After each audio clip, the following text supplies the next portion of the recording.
You wake up with a cough, a simple tickle in your throat. In the modern world, you take safe syrup and sleep.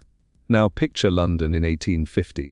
The bottle on your bedside table is not medicine. It is poison. We trust doctors with our lives. But imagine the cure kills you faster than the disease. Shocking Victorian medicines. What people really took is not simple history. It is a warning.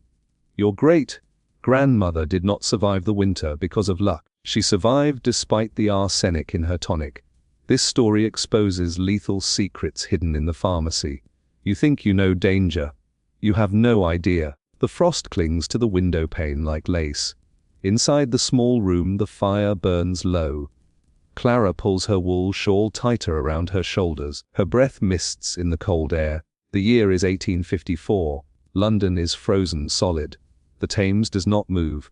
Outside, the wind howls through the brick alleyways. It rattles the door frame. Clara looks at the small glass bottle on the table. The label is faded. Her son coughs in his sleep. It is a deep rattling sound. She worries the coal will run out before morning. The chemist promised this brown liquid would help. It smells sweet. Too sweet. She warms a spoon near the dying embers. The shadows stretch long across the floorboards. She prays for dawn. She prays the storm breaks. She prays the medicine works. Welcome home. I am glad you are here. Tell me where you are watching from and look at the clock. What time is it for you? I want you to get warm now. Relax your shoulders. Take a deep breath. Settle under a soft blanket and calm your body. If you enjoy this quiet time, please like the video and subscribe to the channel. Leave a comment below. It helps us stay together. Clara watches the liquid flow into the spoon. The room is silent. Only the wind speaks. It pushes against the glass. The glass is thin. The cold is a physical weight. She holds her hand steady. The syrup is thick. It looks like honey in the dim light. But this is not honey. This is a remedy from the apothecary on the corner. The shop is small. It smells of dried herbs and chemicals. The shelves hold rows of blue bottles. Some bottles are green. Others are clear. None of them list the ingredients. The law does not require it. Clara trusts the man behind the counter. He wears a stained apron. He has gray hair. He tells her this will stop the cough. He says it will bring peace to the house. Clara needs peace. Her son Thomas is 6 years old. He is small for his age. The winter has been hard on his lungs. The coal smoke from the factories fills the air outside. It is a yellow fog. People call it a pea super. It gets inside the house. It gets into the throat. It makes everyone sick. She moves toward the bed. Thomas is a pale shape under the quilts. His hair is damp with sweat. The room is freezing, but he is hot. This is the fever. This is the danger. Victorian winters are long. They are dark. The sun disappears for weeks. The ice grows on the inside of the walls. Clara sits on the edge of the mattress. The bed springs creak. Thomas opens his eyes. They are glassy. He does not see his mother. He sees the shadows. He sees the shapes moving in the corner. Clara lifts his head. She is gentle. She is tired. Her bones ache from the cold. She has not slept in 3 days. She puts the spoon to his lips. He swallows. He grimaces at the taste. It is bitter behind the sugar. It burns his throat. Clara lays him back down. She waits for the medicine to work. She does not know what is in the bottle. She does not know it contains opium. She does not know it contains grain alcohol. She does not know it contains red pepper to hide the smell of rot. The Victorian era is a time of progress. It is a time of machines. Steam engines pull trains across the country. Steam ships cross the ocean. But medicine is behind. It is a dark art. People believe in balance. They believe in the 4 humors. If you are sick, you have too much blood, or you have too much bile. The doctors use leeches. They use lancets to cut the skin. They want the sickness to leak out. Clara remembers her father. He had a fever 10 years ago. The doctor came in a black coat. He smelled of tobacco. He took a small glass jar from his bag. Inside were black slugs. They were hungry. He put them on her father's chest. Clara watched them grow fat. They turned from thin ribbons to thick slugs. Her father grew pale, he grew weak. He died in the morning. The doctor said the sickness was too strong. He did not say the leeches took his life. Now Clara lives in a different world. People want bottles. They want pills. They want something they can buy at the store. The newspapers are full of advertisements. They promise miracles. They promise to cure cancer. They promise to cure consumption. They promise to make the weak strong. There is no regulation. A man can mix water and acid in his bathtub. He can call it a tonic. He can sell it for a shilling. He can become rich. The public is desperate. The public is scared. Death is everywhere. It is in the water. It is in the milk. It is in the air. The winter makes the fear worse. When the ground is frozen, you cannot dig a grave easily. People wait for the thaw. They keep the bodies in the shed. They pray for a cure before the next person falls. Clara returns to her chair by the fire. She picks up a piece of sewing. Her fingers are stiff. The needle is small. She tries to focus on the stitches. She thinks about the ingredients in the pantry. She has a bit of bread. She has a small piece of cheese. She has tea. The tea is mostly floor sweepings and dried leaves from the woods. It is hard to find real food. Everything is faked. The flour is mixed with chalk to make it white. The sugar is mixed with sand to make it heavy. The medicine is no different. The Victorian medicine cabinet is a collection of toxins. Lead is used in makeup. Mercury is used for skin spots. Arsenic is used for the complexion. People want to look pale. They want to look like they do not work in the sun. They eat small amounts of arsenic to turn their skin white. It works. It works because it is killing their red blood cells. It works because they are slowly dying. The wind hits the house again. A loose shingle falls. It thuds on the frozen ground. Thomas is quiet now. The medicine is heavy in his blood. His breathing is slow. It is too slow. Clara does not notice yet. She is thinking about the great exhibition. She saw the glass palace in the park. She saw the machines. She saw the future. She thought the future would be safe. She thought the future would be clean. But the city is a trap. The sewers are open. The waste flows into the river. The same river provides the drinking water. People get cholera. They get blue skin. They cramp until their muscles tear. They go to the chemist. The chemist gives them laudanum. It is a mix of opium and wine. It stops the pain. It stops the stomach. It also stops the heart if you take too much. Clara looks at the bottle. It is called Mother's Friend. It is a popular brand. Every mother in the district has a bottle. It is the only way to keep the babies quiet. The babies cry because they are hungry. They cry because the rooms are cold. They cry because they are sick. The mothers must work. They work in the laundry. They work in the factories. They cannot hold a crying baby all day. They give them a drop of Mother's Friend. The baby goes to sleep. The baby stays asleep for hours. Sometimes the baby does not wake up. The doctor calls it sudden death. He calls it a failure to thrive. He does not look at the bottle. He does not check the pupils of the dead child. They are pinpricks. They are the mark of the poppy. The fire is almost out. Clara stands up to find more coal. She moves quietly. She does not want to wake the boy. She reaches for the bucket. It is light. It is empty. She feels a cold hand on her heart. To be poor in the Victorian winter is to be a ghost. You move through the world, but you do not belong to it. You are a shadow in the fog. She looks at the medicine again. She wonders if she should take some. Her head hurts. Her throat is dry. The bottle promises energy. It promises health. Many tonics contain cocaine. They contain strychnine. In small doses, strychnine acts as a stimulant. It makes the heart beat fast. It makes the muscles tight. It feels like power. It feels like life.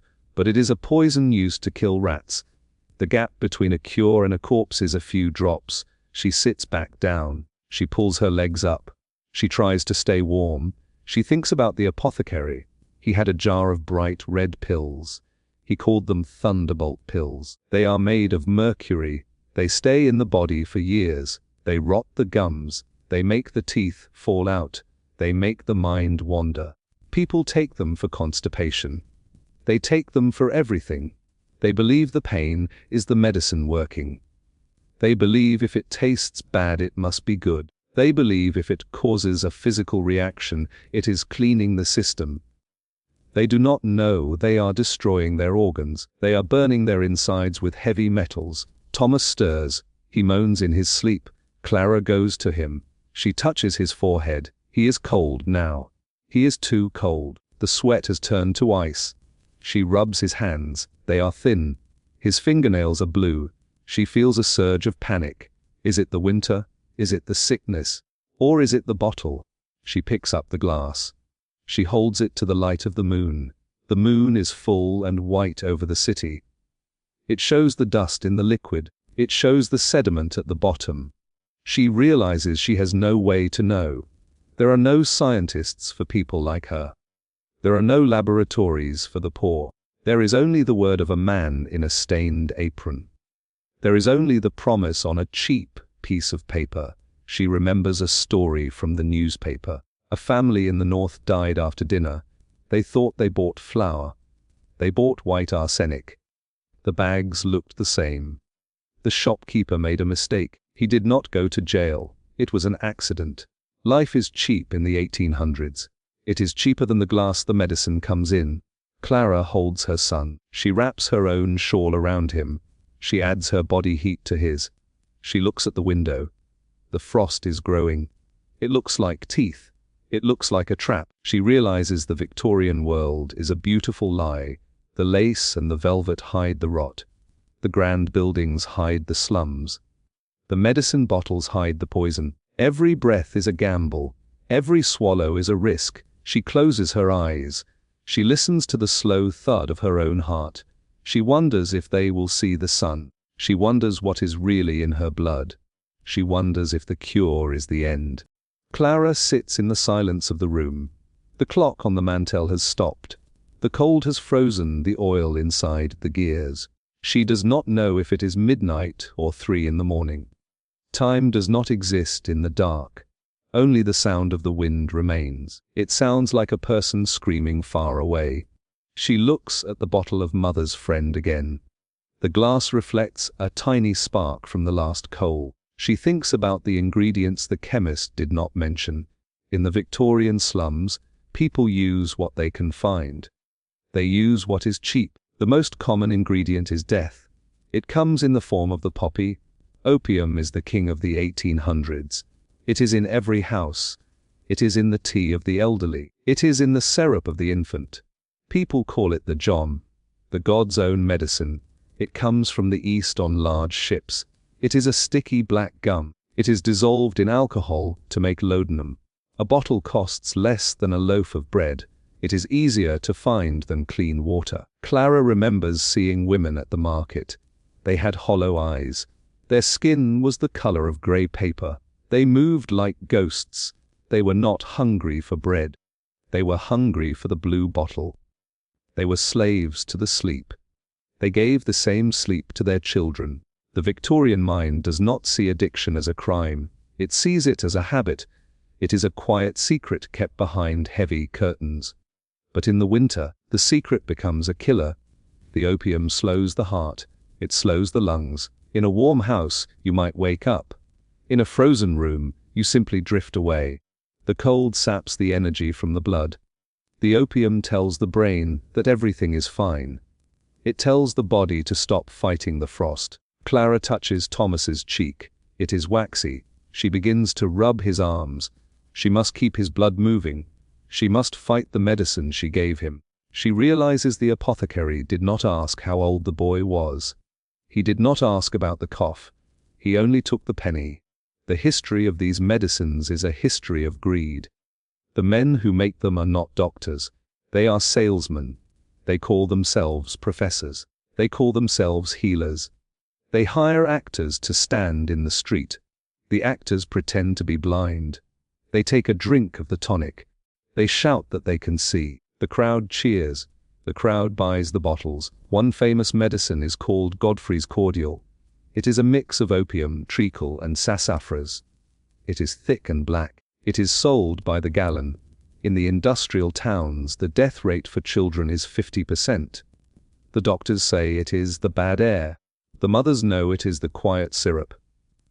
They call it the infant quietness. It is the quietness of the grave. Clara thinks about the other bottles she has seen. There is the vinegar of the four thieves. People believe it protects them from the plague. It is just vinegar and herbs. There are the powders for the nerves. They contain bromide. They make you calm. They also make your skin break out in sores. They make you confused. If you take them for a year, you lose your mind. You end up in the asylum. The Victorian asylum is a place of shadows. It is full of people who only wanted to stop a headache. They wanted to sleep. Now they never truly wake up. The fire is now a pile of grey ash. Clara feels the frost creeping across the floorboards. It reaches for her boots. She thinks about the winter of 1848. The ice on the Thames was thick enough to hold a carriage. People built fires on the river. They sold roasted chestnuts. They also sold hot gin. The gin was often mixed with turpentine. It made the eyes sting. It made the stomach burn. But it was hot. In the winter, heat is more valuable than gold. People drink poison just to feel a flash of warmth in their chest. They do not care if it rots their liver. They do not care if it blinds them. They only want to stop shaking. She looks at the cupboard. There is a jar of mercury ointment. Her husband used it before he went to sea. It is for the social diseases. It is a silver paste. It is heavy. Mercury is a slow killer. It enters the skin. It travels to the brain. It makes the person angry. It makes them shake. It is where the phrase "mad as a hatter" comes from. Hat makers use mercury to turn fur into felt. They breathe the fumes. They eat with silver-stained fingers. They go mad in the winter. They scream at the walls. Clara's husband had the shakes. He dropped his cup. He forgot her name. Then he went to the sea and never came back. She wonders if the mercury took him. She wonders if he is a skeleton at the bottom of the Atlantic, his bones still stained with silver. The Victorian era is obsessed with the body. They want to control it. They want to fix it. But they do not understand it. They use arsenic to kill rats. Then they use it to color their wallpaper. The beautiful green walls in the parlor are made of Stiel's green. It is a pigment made of copper and arsenic. In the winter, the dampness of the walls causes the wallpaper to mold. The mold releases arsenic gas. The family sits in the warm room with the windows closed. They breathe the gas. They get headaches. They lose their hair. They get sick. They think they have the flu. They take more medicine. The medicine contains more arsenic. It is a circle of death. The house itself is a predator. Clara feels a weight in her chest. Is she breathing the walls? Is the air in this room poisoned? She looks at the peeling paper near the ceiling. It is a dull floral pattern. It was once bright. Now it is a sickly olive. She looks at her hands. They are thin and pale. She is 30 years old. She looks 50. The Victorian winter eats the young. It devours the poor. She thinks about the wealthy families in the West End. They have doctors who charge a sovereign for a visit. These doctors give them the same opium. They give them the same mercury. They just put it in a crystal bottle. They call it a draught. The result is the same. The lady of the house lies on her sofa. She is a valetudinarian. She is a professional sick person. She is addicted to her tonic. She is a prisoner of her own cure. There is a sound at the door. It is a soft scratching. Clara freezes. Is it a rat? The rats in London are huge. They are bold. They come inside when the snow falls. Or is it the resurrection men? She has heard the stories. They wait for the cold to kill the poor. They dig up the bodies. They sell them to the medical schools. The students need bodies to cut. They need to see the organs. They pay well for a fresh corpse. In the winter, a body stays fresh longer. It is a dark trade. Clara holds Thomas tighter. She will not let them take him. She will not let him become a lesson on a table. She gets up and walks to the window. She scrapes a circle in the frost with her fingernail. She looks out. The street is empty. The snow has covered the filth. It looks beautiful. It looks clean. But she knows what is underneath. She knows about the bone boilers. She knows about the tanneries.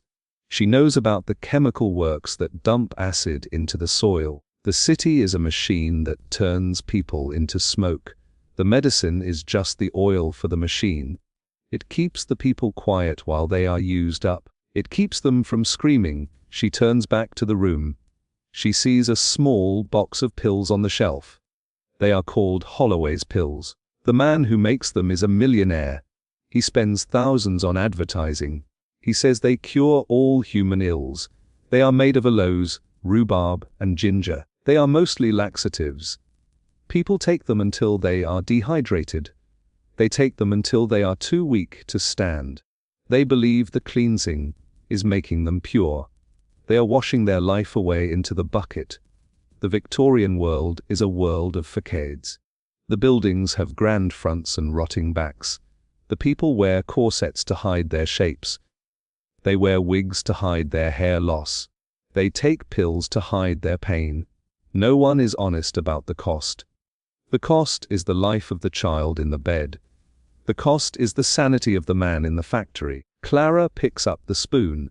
She thinks about throwing the bottle out the window. But what if she is wrong? What if the medicine is the only thing keeping Thomas alive? This is the Victorian trap. You cannot trust the cure. You cannot survive the disease. You are stuck in the middle of a frozen night. She sits on the floor by the bed.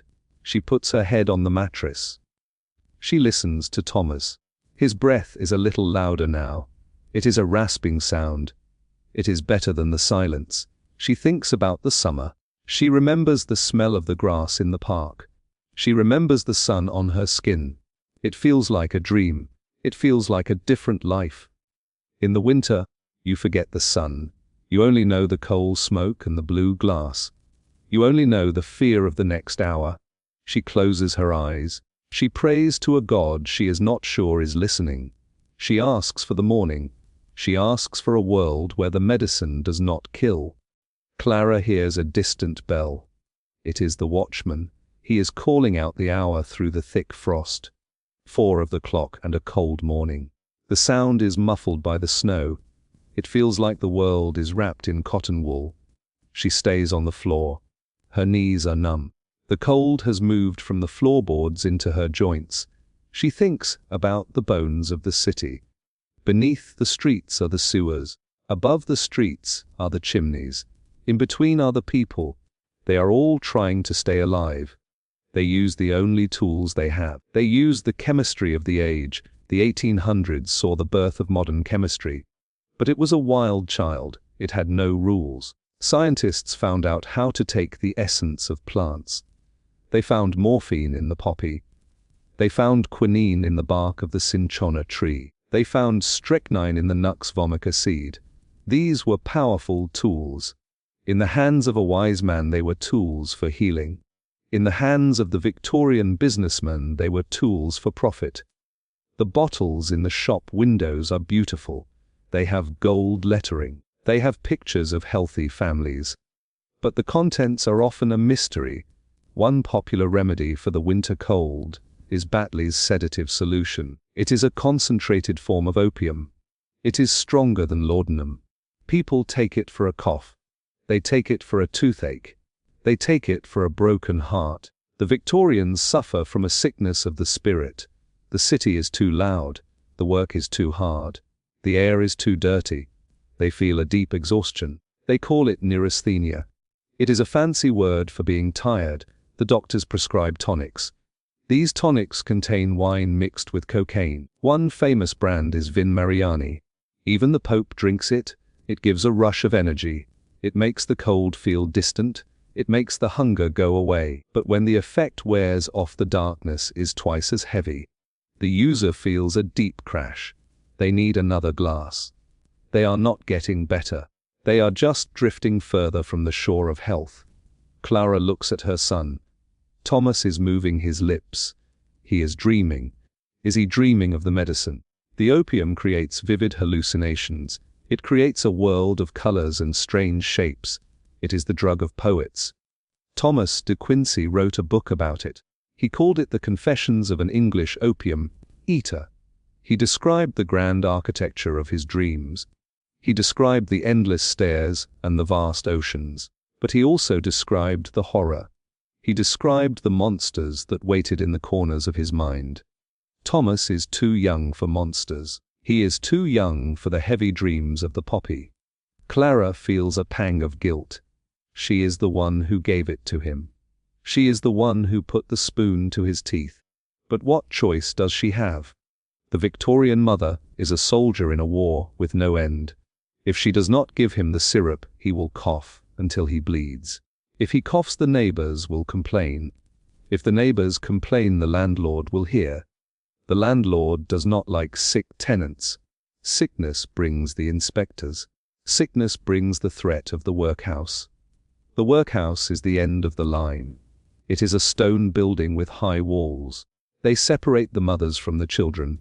They give you a uniform of coarse grey cloth. They feed you thin gruel. They make you break stones or pick oakum. You enter the workhouse and you disappear. Clara will do anything to avoid the grey walls. She will buy any bottle that promises to keep her son quiet and safe.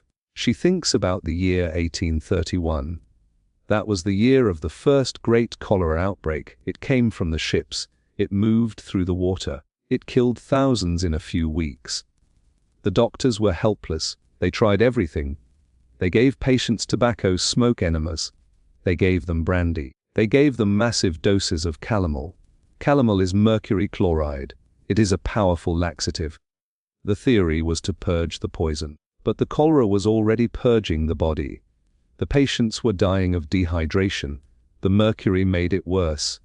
It made their mouths swell. It made their tongues turn black. They died in agony, poisoned by the very men trying to save them. The winter of that year was a nightmare of black flags and lime pits. Clara reaches into her pocket. She finds a small tin of lozenges. They are for the throat. They are called bronchial troches. She reads the tiny print in her mind. She remembers the advertisement.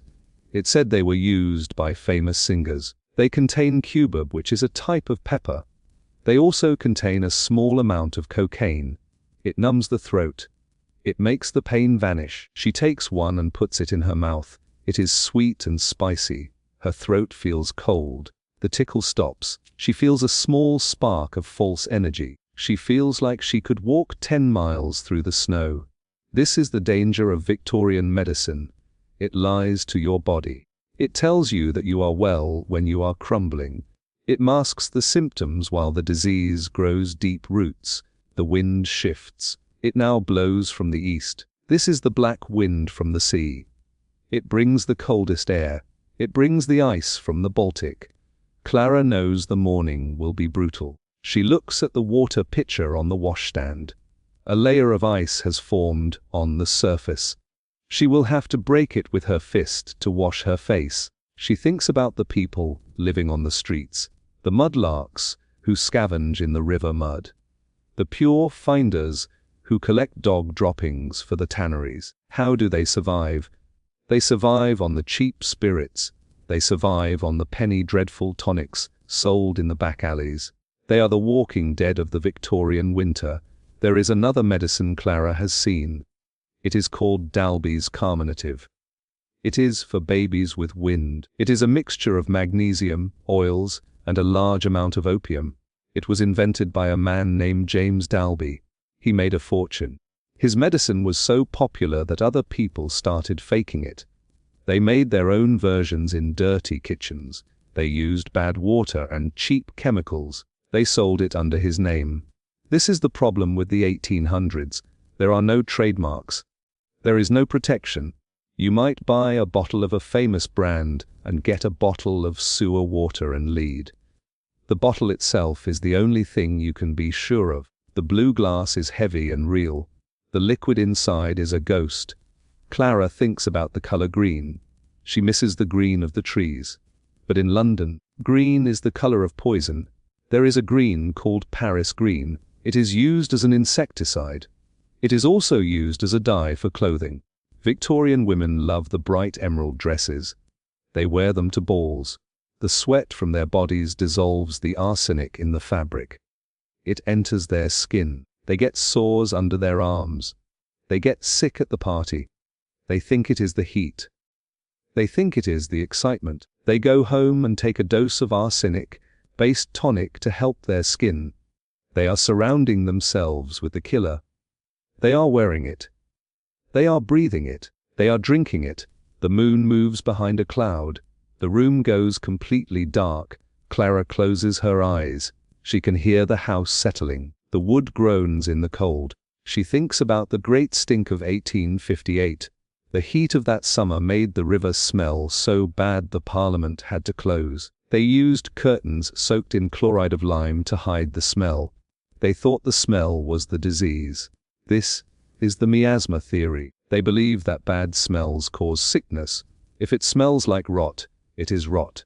If it smells like flowers, it is healthy. This is why the medicines are so heavily scented. They use lavender. They use peppermint.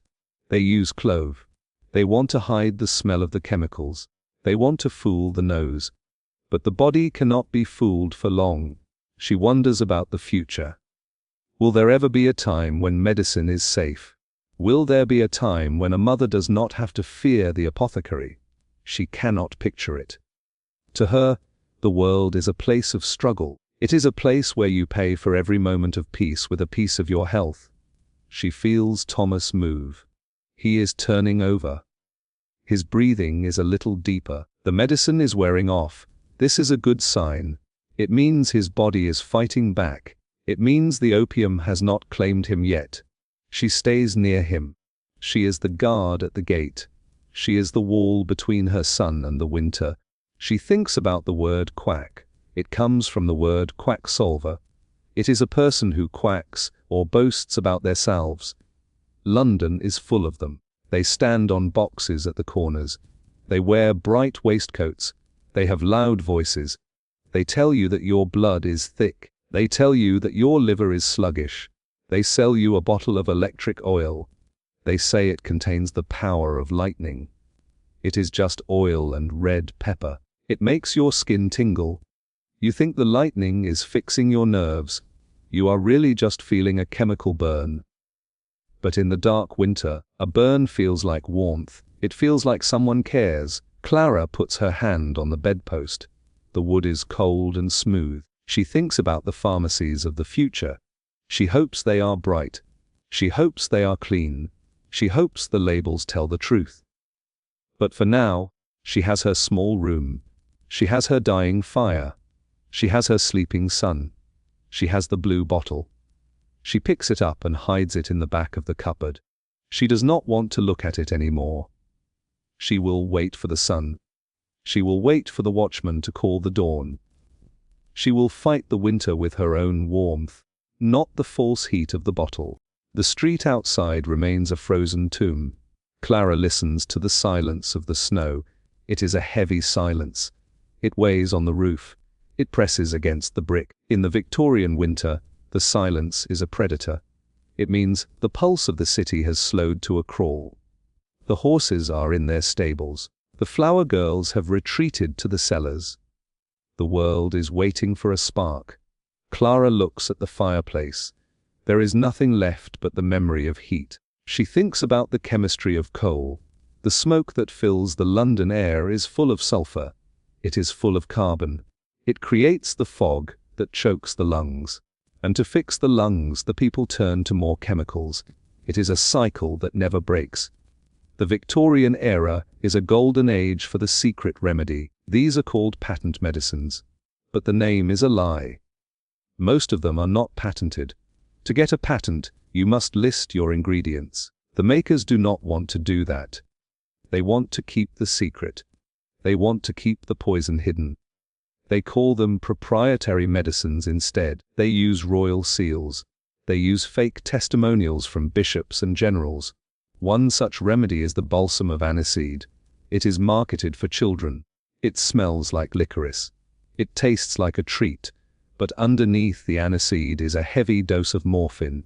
It is designed to stop the lungs from moving. It stops the cough by paralyzing the urge to breathe. Clara thinks of the millions of bottles sold every year. She thinks of the children who simply forgot to take their next breath. She stands up and walks to the small table. She needs to move her legs. The blood in her veins feels thick like cold grease. She looks at a small advertisement she cut from the newspaper weeks ago. It is for Dr. William's pink pills for pale people. The name is catchy. It is a rhyme. The ad says the pills create new blood.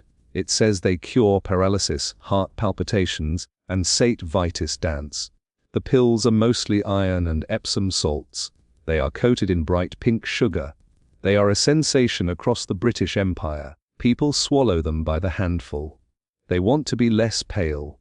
They want to look like the rosy, cheeked girls in the drawings. But the iron makes their stomachs cramp. The salts make them dehydrated. They are not gaining blood. They are losing water. The ironies of the 1800s are everywhere. People are terrified of the dark. They are terrified of the ghosts of the dead. But they invite the ghost of the poppy into their bedrooms every night. They fear the killer in the alley. But they pay the chemist to put a killer in their cup. Clara moves to the washstand. She picks up a bar of soap. Even the soap is a risk. Cheap soap is made with bone, fat and lye. Sometimes it is colored with lead or copper. If you wash a wound with it, you are inviting the rot. Everything the Victorian person touches is a potential weapon. The lead pipes bring the water. The copper pans cook the food. The arsenic green curtains hang in the nursery. She thinks about the travelers. In the winter, the coaches still run between the cities. The passengers sit on the outside seats to save money. They are covered in rugs. They are pelted by the sleet. When they reach the inn, they are frozen through. The innkeeper gives them a drink called a pearl. It is warm beer mixed with gin and ginger. If they have a cold, he gives them antimony wine. Antimony is a metal. It is a cousin to arsenic. It causes violent vomiting. The theory is that the body is purging the cold. The traveler sits by the fire, shivering and sick, believing he is being healed. He is actually suffering from heavy metal poisoning. His heart slows down. His skin turns cold.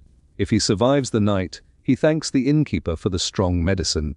The winter of the 1800s is not just a season. It is a trial. It tests the strength of the heart. It tests the purity of the blood. Clara remembers a neighbor, Mrs. Higgins. She was an old woman who lived in the attic. She had a constant pain in her side. She bought a bottle of Radway's Ready Relief. It was mostly alcohol and ammonia. She rubbed it on her skin. She drank it with her tea. She said it felt like fire going down. She liked the fire. It made her forget she had no wood for her stove. One night the fire went out in her heart. They found her the next morning. She was holding the empty bottle. Her eyes were wide. The ammonia had burned her throat. The alcohol had thinned her blood. The cold had done the rest. Clara looks at the floor. There is a small crack between the boards. She sees a glint of something. She reaches down and pulls out a small white pill. It must have fallen from her husband's coat long ago. It is a quinine pill. Quinine comes from the Jesuits' bark in South America. It is a real medicine. It treats malaria. But in London, it is used for everything. It is used for the flu. It is used for the blues. It is bitter. It is so bitter it makes the tongue curl. Because it is bitter, people think it is powerful. They take too much. It causes synchonism. It makes the ears ring like a bell. It makes the vision go blurry. It makes the head spin. Clara holds the pill in her palm. It is a tiny white moon. It represents the limit of what they know. It is a tool used by people who do not have a manual. The Victorian doctor is a figure of authority. He wears a silk hat. He carries a gold-headed cane. He speaks in Latin, but he does not wash his hands. He goes from a patient with the smallpox to a woman giving birth. He carries the death on his fingers. He believes the effluvia of the disease is in the air, not on his skin. When his patients die, he blames the constitutions of the poor. He says they are weak. He says they are immoral. He does not see the arsenic in the tonic he prescribed. He does not see the mercury in the ointment. He is a man of science in an age of superstition. He is as lost in the fog as Clara. She hears Thomas murmur. He is dreaming of the summer. He speaks of the sun. He speaks of the birds. It breaks her heart. The sun feels like a legend. It feels like a story told to children to keep them quiet. In the winter, the sun is a pale disk that provides no heat. It is a cold eye in the sky. Clara sits back down on the bed. She thinks about the ingredients of the night.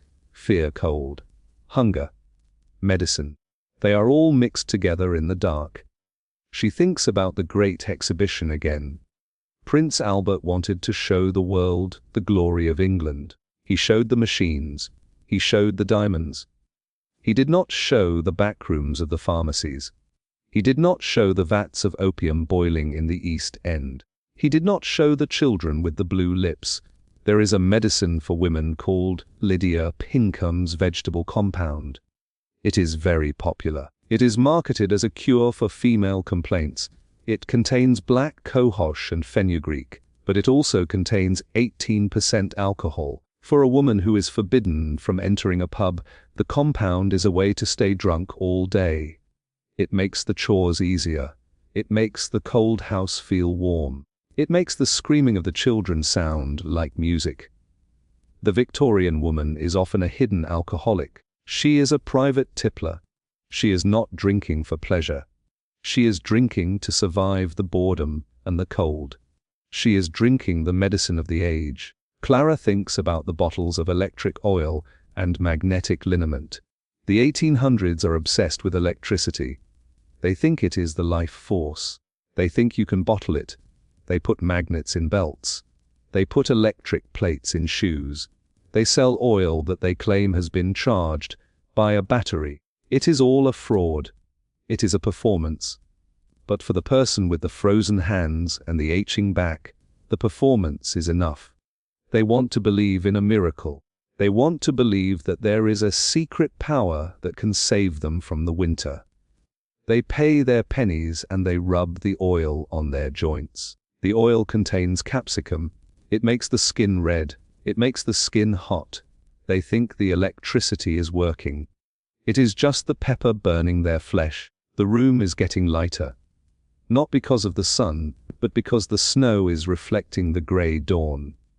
Clara can see the shapes of the furniture more clearly. She sees the pitcher. She sees the bottle. She sees the spoon. She sees the reality of her life. She is a woman in a cold room with a sick child. She is surrounded by a world that wants to sell her a lie. She picks up the advertisement for the pink pills. She tears it into small pieces. She throws them toward the empty grate. They flutter like dead moths. She will not buy them. She will buy bread. She will buy coal. She will buy the things that are real. The Victorian era is a bridge. It is a bridge between the medieval and the modern. On one side are the herbs and the leeches. On the other side are the vaccines and the labs. But Clara is standing in the middle of the bridge, and the bridge is covered in ice. She has to be careful. One wrong step, and she falls into the dark water. She has to trust her own eyes. She has to trust the heat of her own blood. She looks at Thomas. His eyes are open now. They are clear. The fog of the opium has lifted. He looks at her and smiles. It is a small smile, but it is warmer than any fire. It is better than any tonic. She reaches out and touches his forehead. The fever is gone. The cold has broken. The child has survived the night. He has survived the winter. He has survived the medicine. Clara feels a great weight lift from her shoulders. She feels the strength returning to her hands.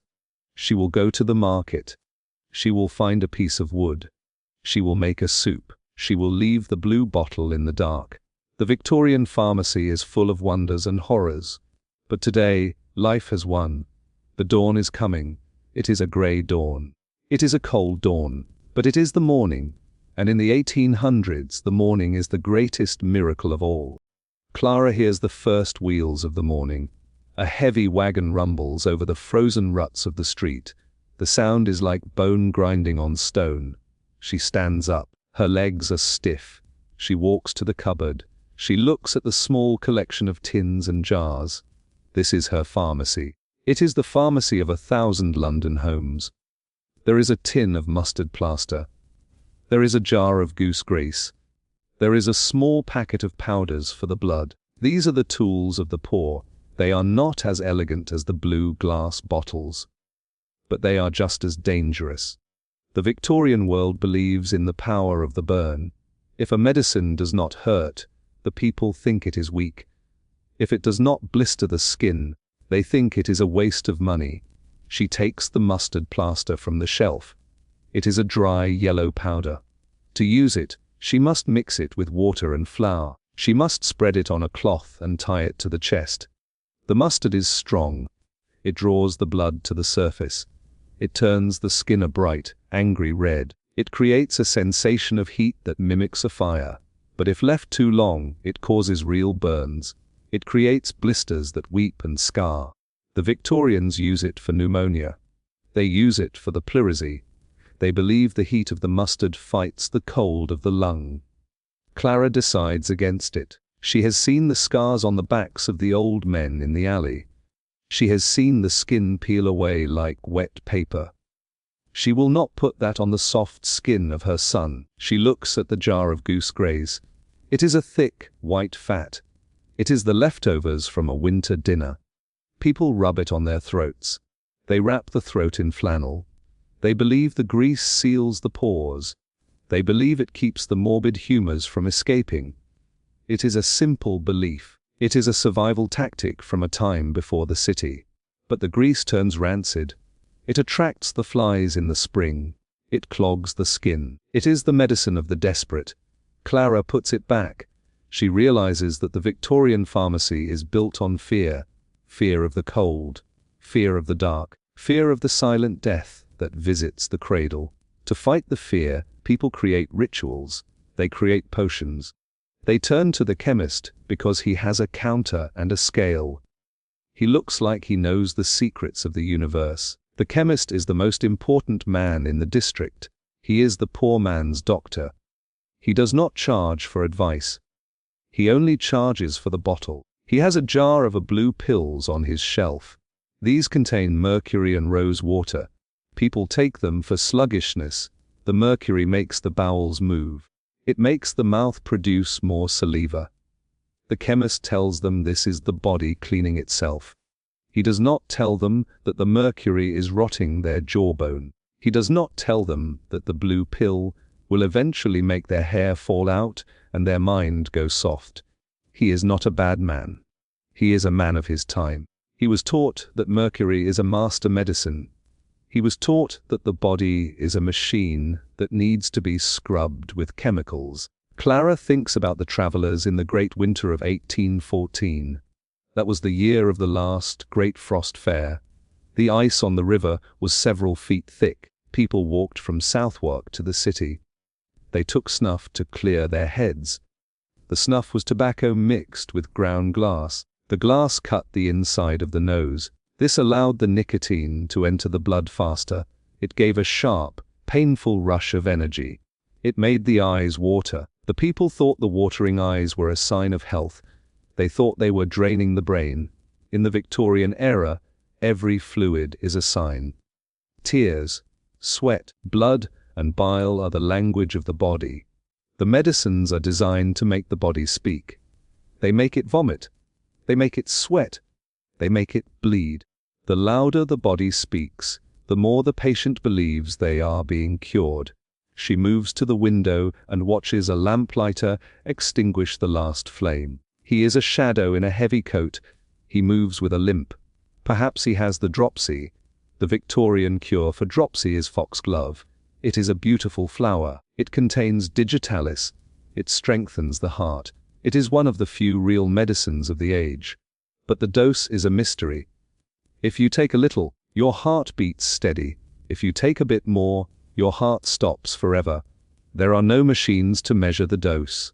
There are no tests. The chemist simply pinches a bit of the dried leaf into a bottle. He gives it to the lamplighter.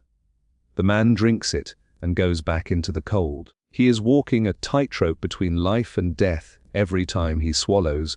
The 1800s are a time of great discoveries in the world of pain.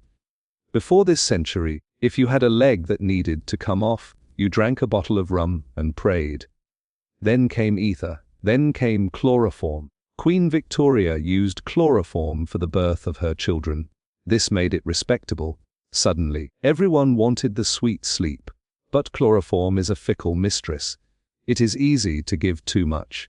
In the winter, the fumes stay low in the cold air. A patient in a small room can be overwhelmed by the scent. The heart simply stops. The doctor calls it a misadventure. He says the patient was too weak for the miracle. Clara has a small bottle of essence of peppermint. She smells it now. It is sharp and clean. It is the only thing in her cupboard that does not feel like a threat. She thinks about the worm tea she saw at the market. Children in the Victorian slums are full of parasites. The water is the cause. The mothers buy worm cakes. They are made of sugar, starch, and santonin. Santonin is a chemical that kills worms. It also turns the vision yellow. A child who takes the medicine sees a world that looks like it is covered in saffron. If they take too much, they have seizures. They collapse on the floor. The mothers think the worms are fighting back. They give the child more of the cake. They are killing the child to save him from the parasites. This is the tragedy of the Victorian medicine cabinet. It is a house built on a foundation of poisons. Clara turns back to Thomas. He is sitting up now. He looks at the spoon on the table. He looks at the blue bottle. He shakes his head. He remembers the taste of the opium. He remembers the way the world turned into a nightmare of shifting shapes. He is only 6, but he knows the bottle is a thief. It stole his sleep. It stole his mother's smile. Clara picks up the bottle. She walks to the washstand. She pours the brown liquid into the basin. It smells like a funeral. It smells of decay and sugar. She watches it swirl down the drain. It will go into the sewers. It will join the waste of the city. It is where it belongs. She feels a sense of power. She has rejected the easy answer. She has rejected the quietness. The winter sun begins to touch the tops of the chimneys. It is not a warm light. It is a cold, silver glow. But it is enough to see the truth. The Victorian age is a struggle against the elements. It is a struggle against the very things people use to survive. The coal that warms them poisons the air. The medicine that heals them poisons the blood. The clothing that protects them poisons the skin. To survive the 1800s, one must be lucky. One must be strong. One must be careful. Clara takes a piece of dry bread. She breaks it in half. She gives the larger piece to Thomas. This is real. This is simple. This is health. She thinks about the future again. She imagines a world where medicines are tested. She imagines a world where the chemist must prove his bottles are safe. She imagines a world where a mother can trust the spoon. It seems like a fairy tale. It seems as impossible as a train that goes to the moon. But she sees the light growing on the wall. The frost is melting. A single drop of water runs down the glass. It looks like a tear. But it is a sign of the thaw. The winter is not over. The hardship is not gone. But the night is done. She has kept her son alive through the darkest hours of the Victorian year. She has done it without the help of the poppy or the mercury. She has done it with her own hands. Clara hears the heavy thud of the coal man in the street. He is shouting his price. His voice is a rough growl that cuts through the freezing fog. She looks at her empty bucket. The cost of warmth is rising as the temperature drops. In the 1800s, everything is a trade. You trade your health for a warm room. You trade your sanity for a night without pain. She thinks about the electric belts she saw in the window of the pharmacy. They are made of copper and zinc plates. The advertisement says they cure spinal weakness and winter melancholy. People wear them against their bare skin. The metal reacts with their sweat. It creates a small current. It also creates painful sores. The Victorian person believes the sores are a sign of the malady leaving the body. They do not realize the belt is eating their flesh. The winter of the 1800s is a season of internal fires. People drink cordial gin to keep the blood moving. They take cayenne lozenges to burn the throat. They believe heat is life. If they feel a chill, they think death is knocking. This leads to the use of cantharides. It is known as Spanish fly. It is a powder made from crushed beetles. In small doses, it causes a burning sensation in the kidneys.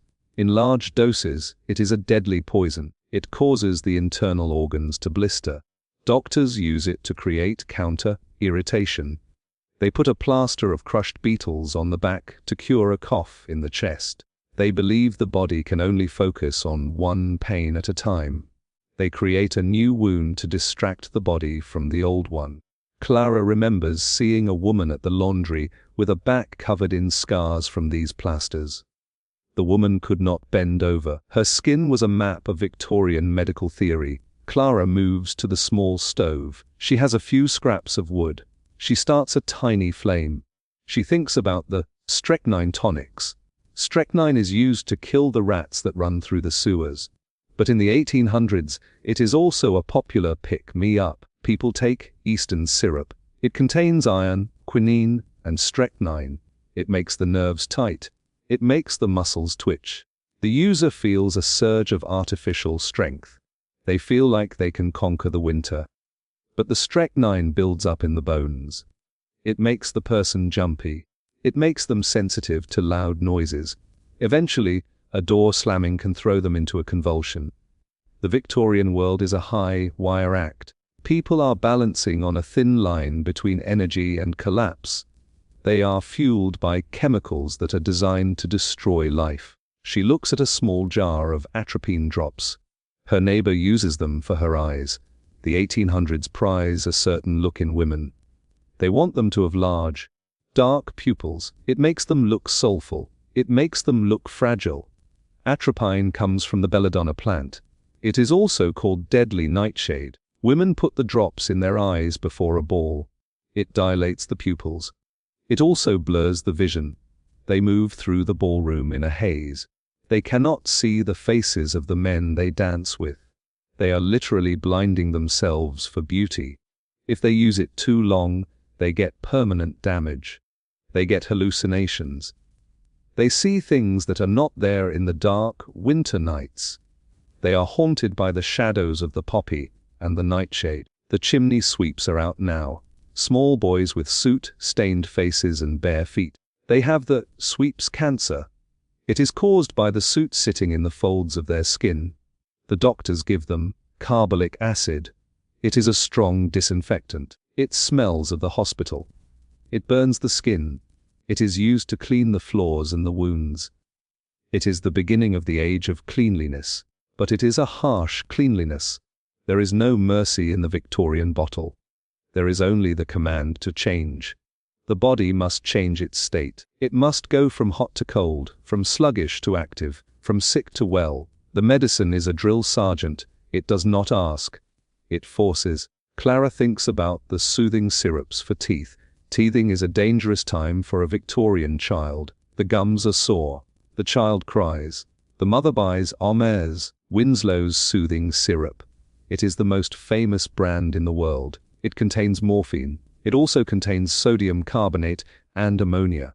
It is a cocktail of destruction. It numbs the gums. It also numbs the brain. Thousands of children die from over-soothing.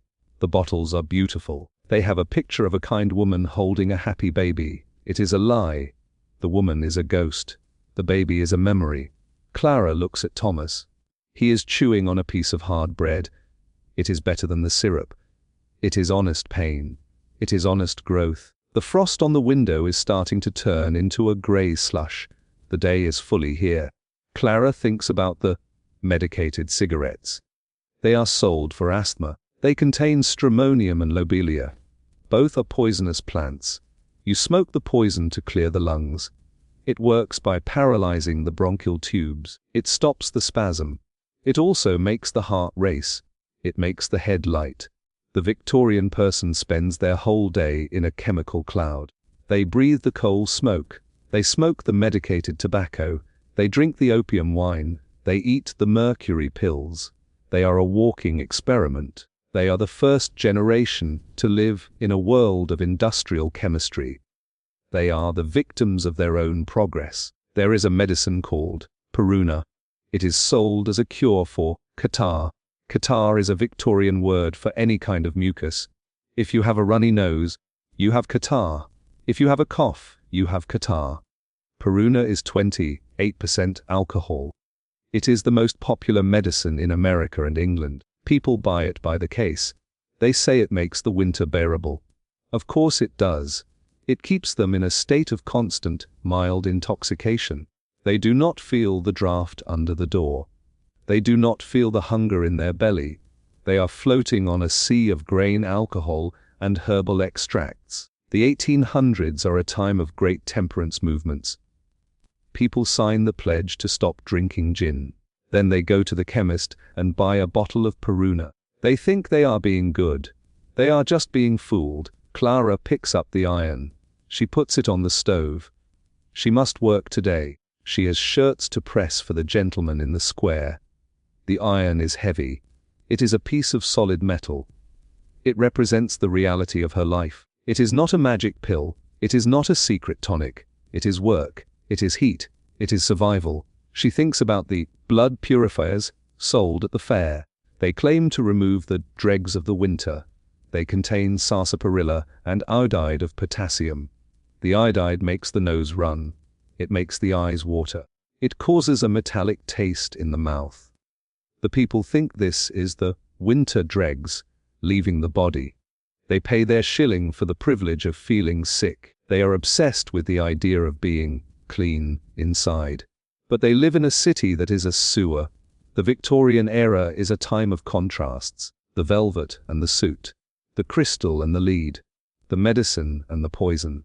Clara sees it all in her small room. She sees the beauty of the frost and the danger of the cold. She sees the love for her son and the fear of the bottle.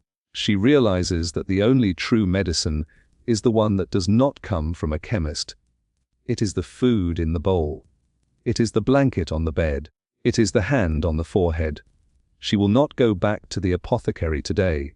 She will use the money for a bag of coal. She will buy a real fire. She will fight the winter with the elements, not the chemicals. She looks at the advertisement one last time before she burns it in the stove. De Gras, Kilmer's swamp root. It claims to cure the kidneys and the liver. It shows a picture of a man pulling a giant root from the ground. It looks like a monster. It is a monster. It is a lie. She drops it into the flames. The paper curls. The ink turns to smoke. The smoke goes up the chimney and joins the black cloud over London. She is one person in a city of millions. But today, she is a person who knows the truth. She is a woman who has survived the Victorian pharmacy. She is ready for the day. Clara watches the newspaper scrap turn to ash. The fire is a small, flickering heartbeat in the iron stove. She thinks about the travelers on the frozen roads outside the city. In the mid-1800s, the stagecoach is still the king of the winter. Men sit on the roof for hours in the biting wind. Their skin turns blue. Their joints lock. When they reach the coaching inn, they do not ask for a doctor. They ask for Dr. James's fever powder. It is the most famous powder in England. It is a mixture of antimony and phosphate of lime. Antimony is a metal that acts like a hammer on the human system. It forces the heart to slow down. It forces the skin to leak sweat. The traveler takes a dose and collapses into a bed. He sweats so much the sheets become heavy. He believes the powder is driving the winter chill out of his bones. He does not know that the antimony is a poison that can stop a heart in a single beat. It killed the poet Oliver Goldsmith. It has killed thousands of others who simply wanted to feel warm again. The Victorian pharmacy is a place of beautiful surfaces. The floors are checkered marble. The counters are polished mahogany. The jars are hand-painted porcelain. But behind the porcelain is a world of biological terror. Clara remembers the wurari poison. We know it today as curare. Victorian doctors were fascinated by it. They brought it back from the jungles of the Amazon. It is a nerve poison. It paralyzes the muscles but leaves the mind awake. They used it to treat tetanus. They believed that if they could stop the body from twitching, the disease would go away. They injected the poison into the sick. The patient would lie perfectly still. They could not move a finger. They could not scream. They could only watch as their own lungs stopped moving. The doctors watched with interest. They noted the calmness of the patient. They did not realize the patient was drowning in the air, fully conscious and terrified. This is the Victorian scientific mind. It values the result more than the person. It values the theory more than the life. Clara picks up her basket. She must go to the market before the snow deepens. She walks past the chemist on the corner. In the window, there is a new display. It is for cocaine toothy drops. The label shows two small children playing happily in a garden. The drops are sold for 15 cents a box.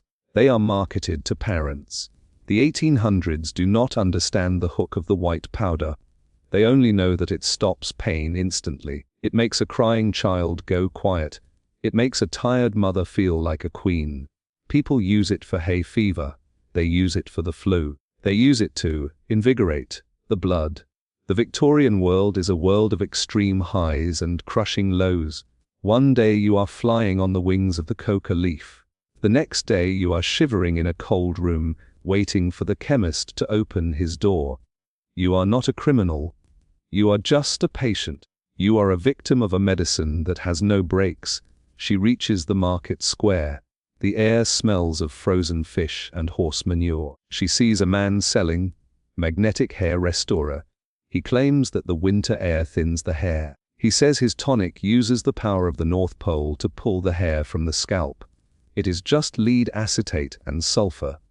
It does not grow hair. It dyes the hair black. The lead enters the skin of the head. It travels to the brain. The men who use it start to forget things. They get wrist drop. Their hands hang limp and useless. They think it is a stroke. They think it is the cold. They take more tonic to fix the weakness. They are poisoning their thoughts to keep their vanity. The Victorian man is a creature of pride.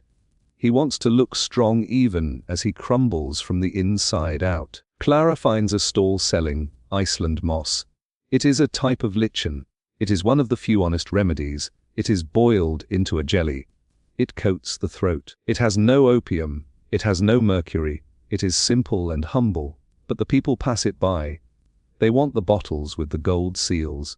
They want the electric liniment. They want the oriental pills. They believe that if a medicine comes from a far-off land, it must be magic. They buy tiger fat that has never seen a tiger. They buy mummy powder made of ground-up peat and bones. The 1800s are a time of global trade. The British Empire brings back the spices of the world. It also brings back the scams of the world. The medicine chest is a map of a world that is being plundered for profit. The snow begins to fall again. It is a dry, stinging snow. Clara pulls her shawl over her nose. She thinks about the bromide of potassium. It is the first real sedative for the nerves. Doctors give it to hysterical women. They give it to men with brain fag. It works, it calms the mind. But it is a heavy calm. It makes the skin break out in bromoderma. The face becomes covered in painful purple boils. The breath smells like chemicals. The person becomes a zombie. They sit in their chair and stare at the wall for hours. This is the Victorian solution for a difficult mind. If you are too loud, they quiet you with opium. If you are too anxious, they dull you with bromide. They want a society that is as still and silent as a winter morning. They want a world of dolls. She sees a funeral procession moving through the slush. The horses wear black plumes. The carriage is a dark box. In the 1800s, death is a public event. People wear black for years. They keep locks of hair in lockets. They take photographs of the dead. But they do not look at the causes. They say it was the will of God. They say it was decline. They do not say it was the lead in the face cream. They do not say it was the mercury in the blue pill. They do not say it was the arsenic in the tonic. The medicine is the invisible killer. It is the guest at every dinner table. It is the shadow in every nursery. Clara watches the carriage disappear into the fog. She wonders how many people in that line are carrying a bottle of the same poison that killed the person in the coffin. She returns to her street. She sees the apothecary through his window. He is mixing a new batch of sovereign bomb. He is using a large glass mortar. He looks like a priest. He has a look of absolute certainty. This is what makes him dangerous. He believes in his work.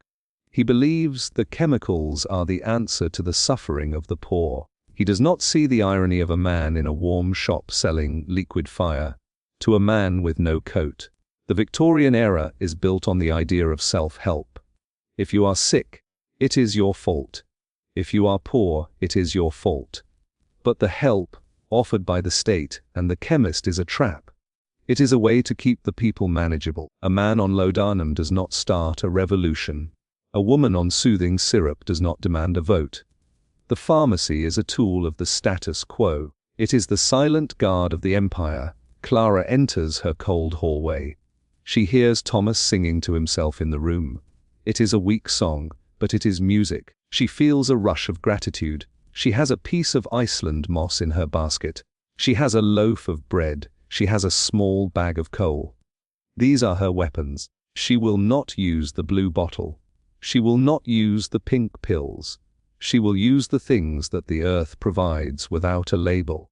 The Victorian winter is a giant that eats the weak, but she is not weak today. She has the knowledge. She has the truth. She knows that the most shocking thing about Victorian medicine is not the ingredients. It is the trust. The absolute, blind trust of a people who wanted to believe that a shilling could buy a miracle. She sets the coal by the stove. She prepares the moss jelly. The room begins to smell of the earth and the sea. It is a good smell. It is a smell of life. She looks at the frost on the glass. It is beautiful, but it is dying. The sun is hidden, but the day is moving. She is a Victorian woman, but she is also a survivor. She will reach the spring. She will see the green leaves that are not made of arsenic. She will see the children play without the help of the poppy. She sits down and takes a deep breath. The air is cold, but it is hers. The life is hard, but it is real. Clara sits by the small fire. She stirs the Iceland moss jelly. The liquid is clear and thick. It has no smell of chemicals. It has no promise of magic. It is just food for a weary throat. She thinks about the great hospital in the center of the city, St. Bartholomew's. The doctors there are fighting a war against the winter. But they are using old weapons. They use the antiphlogistic treatment. This is a fancy name for starving the patient. They believe that a fever is a fire in the blood. To put out a fire, you must remove the fuel. They do not give the patient bread. They do not give them meat. They give them water and tartar emetic. This is a salt that causes endless vomiting. They believe that by making the patient weak, they are making the disease weak. The Victorian hospital in winter is a place of hunger and shivering. The patients lie in long rows. The windows are kept open to let out the bad air. The snow drifts onto the blankets. The doctors walk the halls in their heavy coats. They do not see the irony. They are freezing the sick to save them from the heat of the fever. She thinks about the heroin, cough syrup. It is a new invention from the end of the century. The makers say it is a safe alternative to morphine. They say it is not addictive. They say it is the heroic medicine. They give it to children for the whooping cough. They give it to the elderly for the winter chest. It is a lie that will last for decades. The Victorian world loves a new hero. They love the idea that science has finally conquered the poppy. But they have only made it stronger. They have refined the poison. They have made it easier to swallow. Clara has seen the advertisements in the magazines. They show a woman sitting in a garden. She is calm. She is happy. She is holding a bottle of heroin. The Victorian era is a master of the mask. It puts a beautiful face on the most hideous truths. It calls an addiction a tonic. It calls a poison a remedy. The 1800s are a time of sanatory reform. Men like Edwin Chadwick are trying to clean the city. They want to bury the pipes. They want to remove the waste. But the people are suspicious. They trust their bottles more than they trust the government. They buy disinfecting fluids that contain carbolic acid and coal tar. They sprinkle them on the floors. They wash their hands in them until the skin turns white and cracks. They think the smell of the coal tar is the smell of health. They do not realize that the fumes are damaging their lungs. They are trading the smell of the sewer for the smell of the factory. In the winter, when the houses are sealed tight against the cold, these fumes build up. The family sits in a cloud of carbolic acid. They get headaches. They get dizzy. They think it is the winter flu. They take more medicine. The cycle continues. The Victorian house is a laboratory where the subjects do not know they are being tested. Clara looks at the small shelf where she keeps her sewing supplies. She sees a tin of white lid paint. She uses it to touch up the window frames. Lead is everywhere in the Victorian world. It is in the pipes. It is in the paint. It is in the glaze on the plates. It is even in the wine. Some makers use lead to sweeten cheap port. The people drink the lead, and they get the colic. Their stomachs cramp. Their muscles waste away. They go to the doctor. The doctor gives them Goulard's extract. This is a medicine made of lead acetate. He tells them to rub it on their skin to cure the inflammation. He is adding lead to a body already dying of lead. The Victorian doctor is a man in a dark room. He is reaching for tools he does not understand. He is trying to fix a watch with a hammer.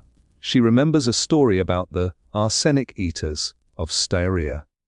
The newspapers in London were full of it. They said there were people in the mountains who ate arsenic every day. They said it made them strong. It made them climb higher. It made their skin glow. The Victorian public was fascinated. They wanted the arsenic glow. They started taking Fowler's solution. This was a mix of arsenic and lavender water. It was prescribed for skin diseases. It was prescribed for the blood. Women took it to get the clear look of a porcelain doll. They did not know that the arsenic was building up in their hair. It was building up in their nails. It was waiting to stop their kidneys. The Victorian era is obsessed with the surface. If the skin is clear, the person must be well. If the hair is shiny, the person must be healthy. They do not look beneath the skin. They do not see the organs failing in the dark. The wind howls in the chimney. It sounds like a ghost. Clara thinks about the Seidlitz powders. They are a popular winter remedy for a heavy stomach. You get 2 papers. One is white. One is blue. You dissolve them in water and mix them together. The liquid fizzes and bubbles. It is like a small storm in a glass. People love the theater of it. They think the bubbles are the life force of the medicine. It is really just tartaric acid and sodium bicarbonate. It is a simple laxative. But the Victorians need the theater. They need the spectacle. They live in a world of grey fog and brown brick. They want their medicine to be exciting. They want it to pop and hiss. They want to feel the chemistry working inside them. They are a people who have lost their connection to the earth. They have traded the herb garden for the chemical factory. She hears a knock on the wall. It is her neighbor, Mrs. Gable. Mrs. Gable is an old widow. She has every winter she suffers in her bed. She uses aconite liniment. Aconite is also called monkshood. It is one of the most deadly plants in England. A few drops on the tongue will kill a man in minutes. But Mrs. Gable rubs it on her knees. She says it makes them feel numb. It does. It paralyzes the nerves. But the poison enters her blood through the skin. It makes her heart skip beats. It makes her feel cold from the inside out. She thinks the cold of the winter is getting into her heart. She does not know it is the monkshood. She is poisoning herself to stop the pain of her joints. Clara goes to the wall and knocks back. It is the silent language of the poor. It means I am here. It means, I am alive. The 1800s are the age of the nervous breakdown. The world is changing too fast. The trains are too loud. The cities are too crowded. People feel their nerves are fraying. They turn to nerve tonics. These contain phosphorus. They contain alcohol. They contain small amounts of strychnine. The phosphorus makes the medicine glow in the dark. The people think they are drinking liquid light. They think they are recharging their brains. But phosphorus is a terrible poison. It causes plosy jaw. The bone of the jaw begins to rot away. It glows with a faint green light in the dark. The workers in the match factories get it first. Then the people who drink the tonics get it. The Victorian era is literally glowing with its own destruction. They are eating the light that is killing them. Clara finishes the jelly. She takes a spoonful to Thomas. He is awake now. He is watching the shadows on the ceiling. He takes the jelly. It is cool. It is soft. He smiles at his mother. This is the only miracle Clara needs. She does not need the fizzes or the glows. She does not need the heroic poisons. She sees the light of the morning on his face. It is a real light. It is a clean light. The Victorian winter is a long night of the soul. It is a time when the world feels like a trap. But she has found a way through. She has found the small path of truth in a forest of lies. She sits on the bed and holds his hand. Her hand is warm. His hand is getting warmer. She thinks about the universal pills of Dr. Morrison. He claimed that all disease was caused by impure blood. He sold millions of boxes of his pills. They were made of gamboge, a powerful and violent laxative. People took them until they could not leave their rooms. They took them until they died of exhaustion. Morrison became a very rich man. He built a monument to himself. He called himself the Highest. He was a man who understood the Victorian mind. He knew they felt unclean. He knew they wanted to be purged. He gave them what they wanted. He gave them a violent, chemical cleaning. The Victorian era is a time of great shame. People are ashamed of their bodies. They are ashamed of their poverty. They use medicine to punish themselves. They use it to try and reach a state of perfection that does not exist. Clara looks at the blue bottle in the cupboard. It is empty now, but it still looks beautiful. It is a piece of art. The glass is the color of the deep sea. It is a reminder of how easy it is to be seduced by a surface. The Victorian age is a beautiful blue bottle filled with brown poison. It is a lace curtain over a broken window. It is a silk hat on a dying man. Clara realizes that to survive, she must look past the glass. She must look at the liquid. She must ask what is real. She must be her own doctor. She must be her own light. The winter will end. The ice will melt. The poppies will bloom in the fields, and she will leave them there. She will not bring the sleep into her house again. Clara watches the frost retreat from the center of the pane. The morning light is thin and sharp. It reveals the dust motes dancing in the air of the small room. She thinks about the inhalers that became popular in the 1870s. They are glass vessels with rubber tubes. You fill them with hot water and carbolic acid, or creosote. You breathe the steam. The doctors say it kills the germs of the winter. Creosote is the stuff they use to preserve wooden railway ties. It smells of tar and smoke. It burns the delicate lining of the nose. People sit by their fires, breathing the tar, thinking they are cleaning their lungs. They are actually coating their insides with the waste of the coal industry. The Victorian world is obsessed with the idea of vapors. They believe the air is full of tiny monsters. To kill the monsters, they use the strongest smells they can find. If a medicine does not smell like a factory, they do not believe it has the power to heal. The 1800s are a time of galvanism. People believe that electricity is the secret of life itself.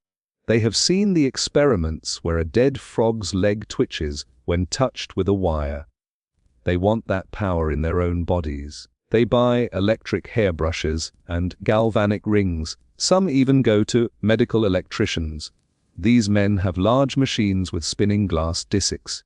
They create sparks that jump to the patient's skin. In the winter, when the air is dry and the static is high, the sparks are even bigger. The patient feels a jolt. They feel a tingle. They believe they are being recharged like a battery. They do not realize it is just a show. It is a puppet play using their own nerves. The electrician charges a sovereign for the visit. He is selling the lightning to people who are living in the dark. Clara remembers a man in her street who went for the electric cure for his gout. He came back with burn marks on his legs. He died a month later of a seizure of the heart. The neighbors said the electricity was too strong for him. They did not say it was a fraud. She looks at her small tin of borax. She uses it for the laundry. But many people use it for the thrush in a child's mouth. They mix it with honey and rub it on the sores. It is a harsh chemical. It is used to kill cockroaches. The child swallows the borax. It upsets the stomach. It causes a rash. The Victorian mother does not know the difference between a cleaning agent and a medicine. Everything is a tool to be used. The house is a battlefield. The winter is the enemy. The chemicals are the ammunition. Clara thinks about the bismuth powders sold for indigestion. Bismuth is a heavy metal. It turns the tongue black. It turns the waist black. The patient sees the change and thinks the black bile is leaving the body. They are happy to see the evidence of the cure. They do not know they are eating the same stuff used to make low melting alloys and bird shot. The 1800s are the era of patent foods too. There is Benger's food and Mellon's food. They are marketed as perfect for the sick and the young. They are mostly flour and sugar, but they are sold by chemists. They are packaged in tins that look like medicine. In the winter, when fresh milk is hard to find and often sour, mothers turn to these powders. They mix them with water from the pump. The water is often tainted by the nearby cesspools. The child gets summer complaint in the middle of January. They get the wasting disease. The mother gives them more patent food. She thinks it is the only thing the child can keep down. She is feeding the child sugar and bacteria. She is watching the life fade out while she reads the promises on the label. The Victorian world is a place where even the food is a mystery. Clara moves to the washstand. She picks up a small blue bottle of castor oil. It is the most hated medicine in the nursery. It is thick and greasy. It tastes like old fish and dirt. It is a violent purgative. The Victorians believed that the bowels must be kept active at all costs. If you have a cold, you take castor oil. If you have a headache, you take castor oil. If you are sad, you take castor oil. They believe that all illness starts with constipation. They are obsessed with the plumbing of the human body. They want to flush the system. They do not realize that they are stripping the body of its strength. They are making the patient weak when they need to be strong. They are fighting the winter by emptying the body of its fuel. Clara remembers the fear in her own heart when her mother reached for the bottle. The oil was like a punishment for being sick. She thinks about the cigars de joy. They are sold for asthma. They contain cannabis indica. The 1800s do not have laws against these plants. They are seen as exotic herbs from the colonies. A man with a tight chest sits in his parlor and smokes a joy cigar. He feels his lungs open. He feels his mind drift. He feels the winter cold vanish. He is not cured. He is high. The Victorian era is a time of incredible chemical experimentation. People are trying everything. They find a leaf in the jungle, and they put it in a pill. They find a mineral in the ground, and they put it in a tonic. They are the first humans to have access to the whole world's poisons, and they are using them all at once. The wind catches a piece of loose paper in the street. It flutters against the window like a trapped bird. It is an advertisement for Warner's Safe Cure. It is a medicine for the kidneys. The label shows a picture of an iron safe. It is meant to show that the medicine is safe and secure. It contains nitrate of potash and alcohol. Nitrate of potash is saltpeter. It is used to make gunpowder. It is a powerful diuretic.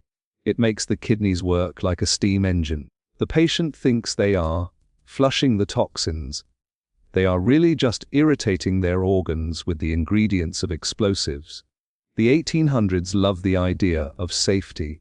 Because the world is so dangerous, they put the word on everything. Safe lamps, safe matches, safe cures. The more they say it, the less true it is. Clara thinks about the soothing teething necklaces. They are made of Henny's calcined magnesia, or sometimes just beads of lead. The child chews on the beads to dull the pain of the gums. They are literal teething rings made of poison. The child swallows the lead dust. They get the brain fever. They get fits. The doctor comes and gives them calomel.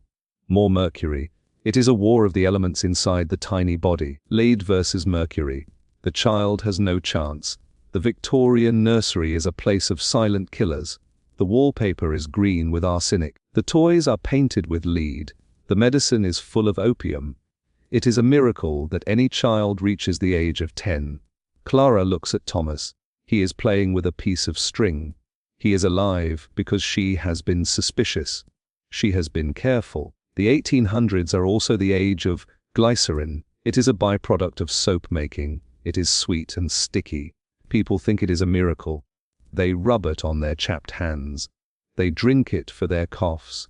They use it as a base for all their lotions. It is the one thing that is actually mostly harmless. But the Victorians cannot leave well enough alone. They mix the glycerin with belladonna to make a smear. They put it on the stomach to stop cramps. The belladonna enters the blood. It makes the heart race. It makes the throat dry. The patient thinks the dryness is the medicine soaking up the damp of the winter. They are always looking for a physical sign. They want to feel the medicine doing something, even if that something is killing them. Clara hears the bells of St. Paul's in the distance. The sound is low and heavy. It reminds her that the city is a machine. It is a machine made of people and iron and steam. And the medicine is the oil. It keeps the cogs turning. It keeps the workers at their looms. It keeps the mothers in their kitchens. It is a way to manage the pain of an industrial life. If you can't fix the world, you numb the person. If you can't stop the winter, you blur the vision. She looks at her own hands. They are red from the cold. They are cracked from the lye in the soap. She does not reach for the glycerin and belladonna. She reaches for a bit of lard. It is simple.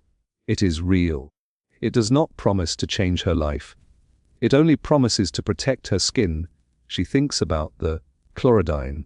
It was invented by a doctor in the army. It is a mixture of chloroform, morphine, and Indian hemp. It is the most powerful painkiller in the world. People take it for everything from cholera to a common cold. It is thick and brown and smells of peppermint. It is a secret remedy. No one knows what is in it. People become chlorodyne fiends. They carry a small bottle in their pocket at all times. In the winter, they take a dose to settle the nerves. Before they go out into the snow, they walk through the streets in a waking dream. They don't feel the ice. They don't feel the hunger. They are the walking sleepers of London. Clara has seen them.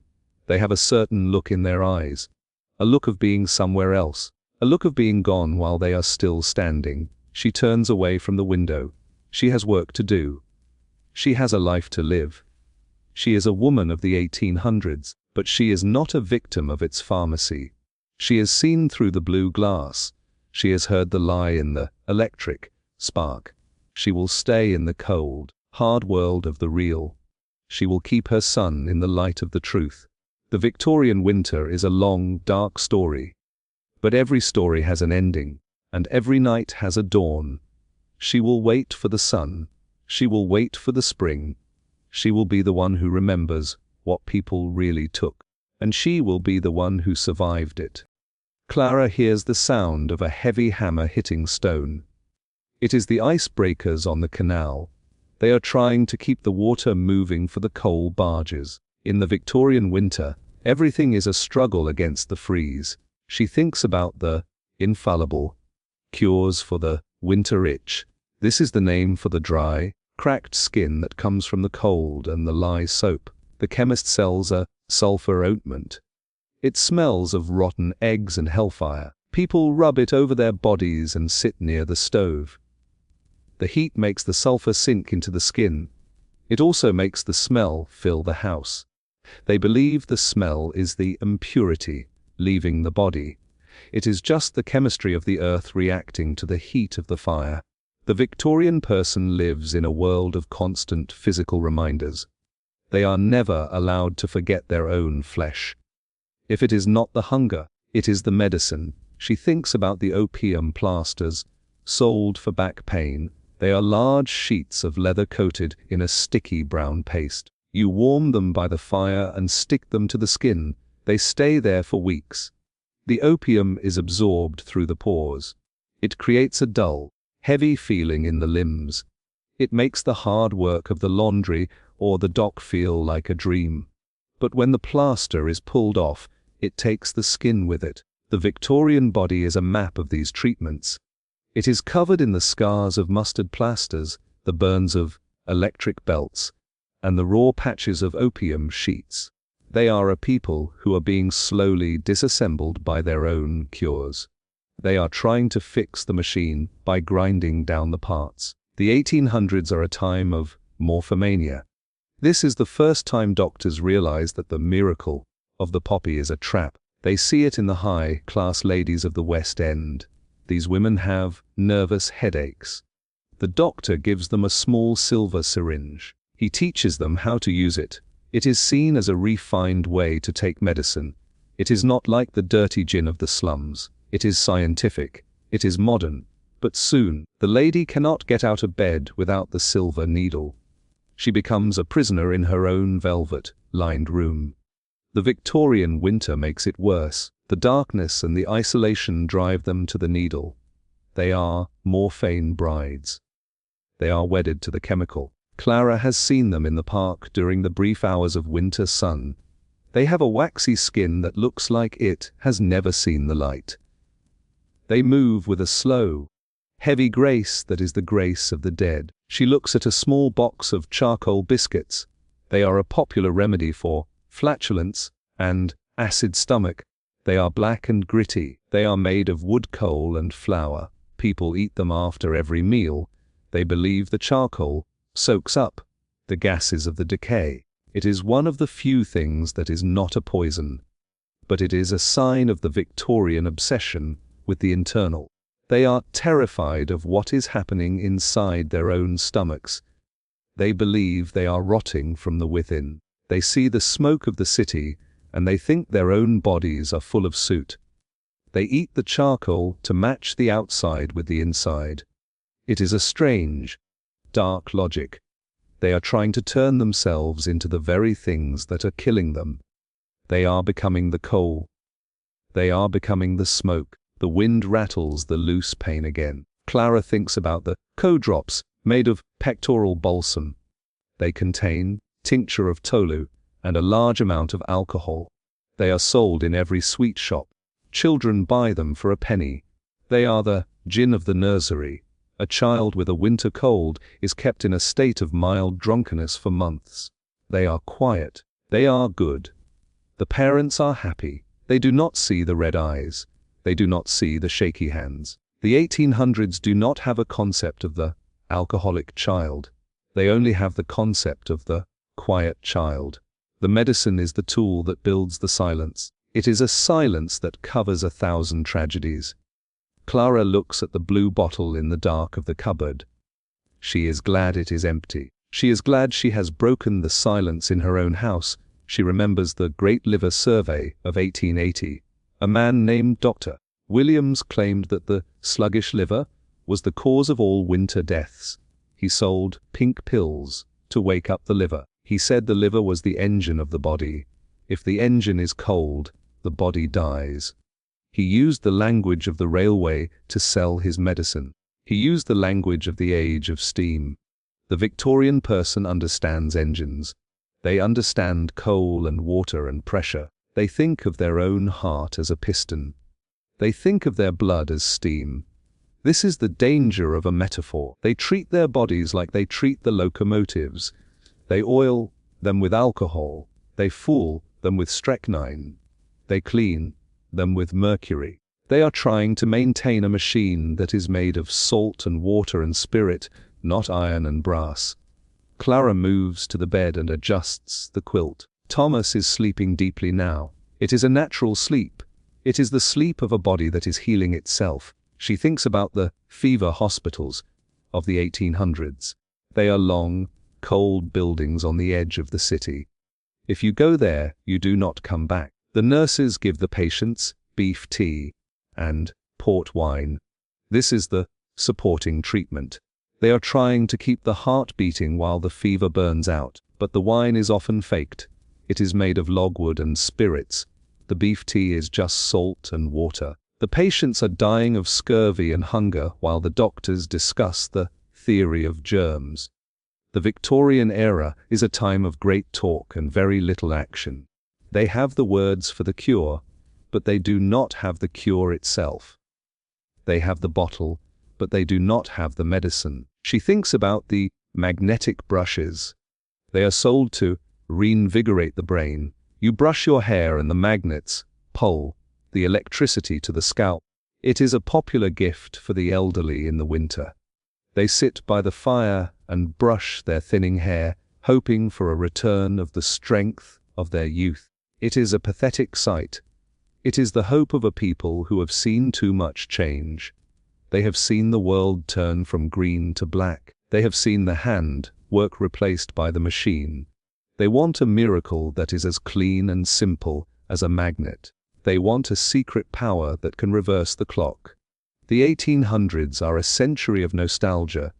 They are looking backward while they are being pushed forward.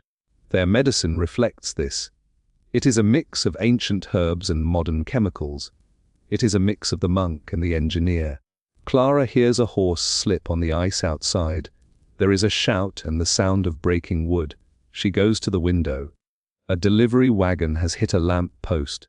The driver is standing in the snow, looking at the broken wheel. He looks defeated.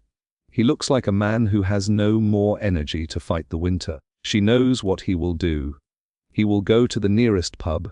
He will ask for a hot rum and laudanum. It is the standard drink for a man in trouble. It will stop the pain of the cold. It will stop the worry of the broken wagon. It will make him feel like he is in a warm room even as he stands in the slush. This is the true Victorian medicine. It is the liquid exit. It is the way out of a world that is too hard to bear. It is the gift of the poppy to a people who are being crushed by the iron. She turns back to the room. She picks up a piece of the Iceland moss. She puts it in her own mouth. It is bitter. It is real. It is not an exit. It is a way to stay. She will stay in the cold. She will stay in the hard work. She will stay with her son. She will not take the hot rum. She will not take the silver syringe. She will be the one who keeps the watch. The Victorian pharmacy is a museum of human desperation. It is a collection of all the ways we try to hide from the truth. But Clara is done with hiding. She has seen the shocking medicines of her time. She has seen the electric lies and the sovereign poisons. She is a woman who has found her own strength in the silence of the winter night.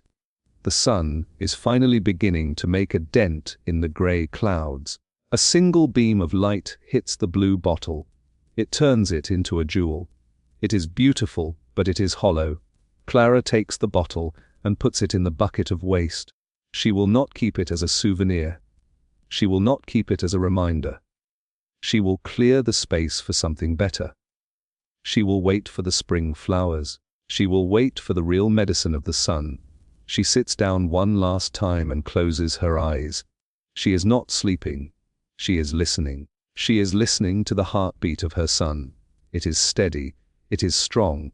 It is the only sound that matters in the 1800s. It is the only sound that matters in any time. The sound of the ice breakers on the canal fades into a rhythmic thud. Clara stands by the window. She watches the grey light shift over the chimney pots. The Victorian winter is a thief. It steals the heat from the bones. It steals the light from the eyes. But the most dangerous thing it steals is the truth. In the 1800s, the truth is hidden behind a wall of beautiful glass and expensive labels. She thinks about the medicated fur wraps sold in the shops on Regent Street. These are expensive collars for the wealthy. They are treated with camphor and cineol. The makers say the fur creates a healing atmosphere around the face. The lady wears the fur and breathes the sharp, medicinal scent. She thinks she is breathing the health of the pine forest. She is actually breathing a chemical that dries her throat and irritates her eyes. It is another Victorian layer. A layer of fashion, a layer of scent, a layer of deception. Clara looks at the small jar of ammonia on the washstand. It is used for the heavy cleaning. But in the 1800s, it is also a reviver. If a woman faints from the heat of a crowded room or the tightness of her corset, she is given smelling salts. These are crystals of ammonium carbonate mixed with perfume. The sharp, burning gas hits the back of the nose. It causes a violent reflex. The person gasps. The heart jumps. They wake up. The Victorians think this is the spirit of life returning to the body. It is actually the body reacting to a chemical attack. They are using the threat of suffocation to wake the sleeping. Clara has seen women carry small silver vinaigrettes on chains around their necks. Inside is a sponge soaked in this acid. They live in constant fear of losing consciousness. They live in a world where the air is so heavy with coal, smoke, and perfume that they need a poison to help them breathe. She thinks about the washing of the blood. There is a medicine called Degas, Pierce's golden medical discovery. It is sold as a cure for lingering coughs and weak lungs. It contains cinchona bark, mandrake root, and opium. But the label says it is a pure vegetable tonic. It promises to go into the veins and scrub the blood clean of the winter dregs. The Victorian person is terrified of impurities. They see the filth of the streets and they think their internal organs are covered in the same grime. They drink the golden discovery and they feel a warmth in their stomach. This is the alcohol. They feel a calm in their mind. This is the opium. They think they are being cleaned. They are actually being stained. Their blood is becoming a soup of alkaloids and spirits. They are becoming more pure with every swallow, but the bottle is golden. The label is bright. The lie is beautiful. The winter of 1881 was one of the worst on record. The snow in London was 3 feet deep. The trains stopped. The food ran out. People turned to concentrated beef essence in tins. They also turned to Brand's essence of chicken. These were sold as medicines for the exhausted system. They were mostly water and salt. But they were expensive. To the Victorian mind, price is a sign of power. If a tin costs a shilling, it must be better than a piece of real meat that costs a penny. They feed the essence to the sick. They watch them grow thinner. They watch the wasting take hold. They do not realize that the medicine has no calories. It has no strength. It is a ghost of a meal. They are starving the people they love while they follow the instructions on the tin. The 1800s are a time of great gaps. A gap between the science and the practice. A gap between the promise and the result. Clara moves to the corner of the room where she keeps her books. She has a copy of Enquire Within Upon Everything. It is the Bible of the Victorian home. It tells you how to make a dress. It tells you how to cook a fish. And it tells you how to cure a croup. It says to give the child ipecacuan Hawaiian. This is a medicine made from a root from Brazil. It is a powerful emetic.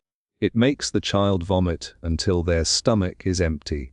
Then it makes them vomit until they are throwing up bile and blood. The theory is that the spasm of the throat will be broken by the spasm of the stomach. The child is left limp and white. They are too weak to cough. The mother is happy. The book told her what to do. The book is the authority. The book is the truth. Clara looks at the pages. They are yellow and brittle. They smell of old paper and damp. She realizes that the book is just another bottle. It is a collection of words that sound like wisdom but lead to the grave. She thinks about the tobacco smoke enema. In the early part of the century, this was the standard treatment for drowning and cold of the gut. They had a machine with bellows and a pipe. They would pump the smoke of strong tobacco into the bowels of the patient. They believed the heat and the stimulation would wake the spark of life. Imagine a person pulled from the frozen Thames. They are cold. They are half dead. And the doctor's first act is to fill them with smoke from the wrong end. It is a nightmare of science gone wrong. It is a violation of the body in the name of the cure. The 1800s do not respect the body. They see it as a thing to be manipulated. They see it as a furnace that needs to be stoked. They do not see the soul. They do not see the person. They only see the machine of flesh. The wind drops. The silence returns. Clara thinks about the arsenic soap. It is sold for the complexion. You wash your face with it every morning. The arsenic enters the small cuts and pores. It makes the skin peel. Underneath, the skin is pink and new. But the pinkness is the pinkness of a burn. It is the color of irritation. The Victorian woman looks in the mirror and sees the flush of youth. She does not see the flush of the poison. She continues to use the soap. She gets headaches. Her eyes become sensitive to the light. She thinks she is fragile. She thinks she is delicate. This is the Victorian ideal. A woman who is too weak to stand. A woman who is a vessel of suffering. The medicine is the tool that creates the ideal. It makes the woman sick so she can be beautiful. It makes her dying so she can be interesting. Clara picks up her iron again. She has one more shirt to do. She thinks about the lid plaster, used for broken breasts and sore ribs. It is a heavy grey sheet. It smells of metal and oil. The lead is absorbed into the milk of the mother. It is given to the child. The child becomes colicky. They cry. The mother gives them mother's friend with the opium. The cycle of the 1800s is a circle of poison. One medicine creates the need for the next. The lead creates the pain. The opium stops the crying. The mercury cleans the system. The alcohol revives the spirit. The person is never well. They are just moving from one chemical state to another. They are a passenger on a train that has no driver. They are going faster and faster toward the end of the century. She remembers the great cold of 1895. The birds froze in the trees. The gas in the lamps turned to liquid. People stayed in their beds for weeks. They took quinine and iron tonics by the gallon. They believed the iron would harden them against the frost. They did not know that the iron was often just rust mixed with acid. They did not know that the quinine was often faked with bark of the willow. They were taking shadows of medicines. They were fighting a giant with a wooden sword. But they survived. They survived because the human body is a miracle of endurance. It survives the winter. It survives the hunger. And it survives the shocking medicines of the doctor. Clara feels a sense of pride in her people. They are a tough breed. They are made of the same grit as the cobblestones. They have lived through 100 years of experiments, and they are still here. She looks at Thomas. He is sitting up, playing with the bits of bread. He looks healthy. He looks real. He is the answer to the 1800s. He is the future. She will not give him the ipecacuanha. She will not give him the golden discovery. She will give him the bread and the water and the heat of her own heart. She will be his shield. She will be his filter. She will stand between him and the pharmacy. The Victorian era is a storm of glass and chemicals, but it is a storm that can be weathered. You just have to know which bottles to break. You just have to know which promises to burn. The evening is coming. The grey light is turning to purple. The super fog is rolling in from the river. It will hide the city. It will hide the filth.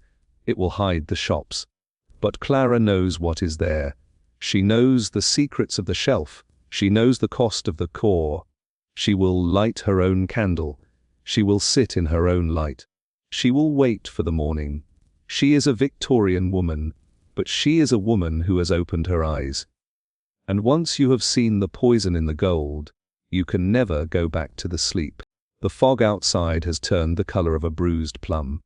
It is the London particular, a mixture of soot, moisture, and the chemical breath of a million coal fires. Clara can no longer see the chemist's shop across the street. It has been swallowed by the gloom. This is the final curtain of the Victorian day. She sits by her small fire and thinks about the universal antidote that some pharmacies sell for the winter. It is called theriac. It is a recipe that dates back to the Roman Empire, but the Victorians have updated it with their own brand of madness. It contains 64 ingredients including dried viper flesh, opium, honey, and crushed pearls. They believe that by mixing every known power together, they can create a wall against death. It is the medicine of the desperate and the superstitious. It is a thick, dark paste that looks like tar and tastes like the bottom of a stagnant pond. People pay a fortune for a tiny jar. They think they are eating the wisdom of the ages. They are actually eating a graveyard of failed ideas. She thinks about the medicated flannels that people wear against their chests in the cold months. These are not just warm clothes. They are soaked in turpentine and capsicum. The idea is to keep the chest in a state of constant irritation. The Victorian person believes that a lazy lung is a sick lung. They want to sting the body into action. The flannel stays against the skin for the entire winter. It is never washed. It becomes a crust of sweat, chemicals, and dead skin. It causes a rash that the doctor calls the winter blossom. He says the blossom is a sign that the inward cold is being pulled to the surface. He does not see the chemical burn. He does not smell the rot of the turpentine. The Victorian world is a world of skins. The skin of the house, the skin of the clothes, and the skin of the body. They are all being treated with the same harsh hand. They are all being scrubbed, burned, and painted until the original surface is gone. Clara looks at her son's small chest as it rises and falls. She is glad she did not buy the medicated flannel. She is glad she chose the simple wool. She thinks about the cocaine wine, called Metcalf's. It is marketed to the brain workers. In the 1800s, this means anyone who has to think for a living, clerks, teachers, writers, and lawyers. The winter makes the brain sluggish. The darkness makes the spirit heavy. Metcalf's coca wine promises to restore the shattered nerves. It is a mixture of cheap Bordeaux and the essence of the coca leaf. It is a drink for the respectable. A man can sit in his study and drink a bottle of wine and think he is taking a medicine. He feels a burst of energy. He writes his letters. He does his accounts. He feels like a giant. But when the wine is gone, the shattering is worse than before. He becomes a coca crank. He becomes a man who cannot face the day without the green bottle. The Victorian era is a time of secret dependencies. The pharmacy provides the chains, and the patient pays for the privilege of wearing them. She remembers the electric hair restorer that her husband's friend used. It wasn't a brush, but a liquid that claimed to be magnetized. It was sold in a bottle with a picture of a man with hair reaching his shoulders. It was mostly water and sugar of lead acetate. It turned the gray hair dark, not by magic, but by a chemical reaction with the lead. The man used it every morning. He liked the way he looked, but soon he started to have the lead palsy. His hands became weak. He couldn't hold his fork. He couldn't button his coat. He went to the doctor, and the doctor gave him strychnine pills to wake up the muscles. The Victorian medicine chest is a house of cards. One poison is used to fix the damage of the last. The lead stops the hand, the strychnine jumps the nerve. The body is caught in a crossfire of elements. It is a wonder the Victorian man can even stand. He is a walking chemical reaction, a laboratory of competing toxins. The night deepens. Clara hears the watchman calling out the weather. Deep fog and a biting frost! The voice sounds like it is coming from another world. She thinks about the glycerin and cucumber, lotions that women use to keep their hands soft while they work in the winter cold. It sounds innocent, it sounds like a garden, but many of these lotions are preserved with formaldehyde. This is the chemical used by the resurrection men to keep their stolen bodies from rotting. The Victorian woman is preserving her own hands as if she were a specimen in a jar. She is rubbing the smell of the morgue into her skin so she can look pretty at the dinner table. The 1800s are obsessed with the antiseptic. They want to kill the rot, but they are killing the life too. They are turning the living world into a sterile, silent museum. They are making everything safey by making it dead. She moves to the stove and puts the last piece of coal on the fire. She thinks about the sulfur and molasses that children are forced to take in the spring to clean the blood. But in the winter, they are given cod liver oil. It is a thick, yellow oil made from the rotting livers of fish. It is full of vitamin D, which the children need because they never see the sun. It is a real medicine. It works. But the Victorian version is unrefined. It is full of tomanins and filth. It makes the child sick to their stomach. It makes their breath smell of the sea and the grave. The mother thinks the strength of the fish is entering the child. She does not know that the oil is often stretched with lamp oil or seal fat. The child is being fed the waste of the whaling industry. The 1800s are an age of adulteration. Nothing is what it says on the label. The milk is watered down and whitened with chalk. The tea is mixed with iron filings. The medicine is mixed with whatever is cheap and tastes bad. It is a world of fakes. Clara thinks about the great arsenic scare of the 1850s. People started dying in their sleep. They were wealthy people in fine houses. They had no enemies. They had no reason to die. Then a scientist discovered that the Stiles green wallpaper in their bedrooms was reacting with the damp of the winter.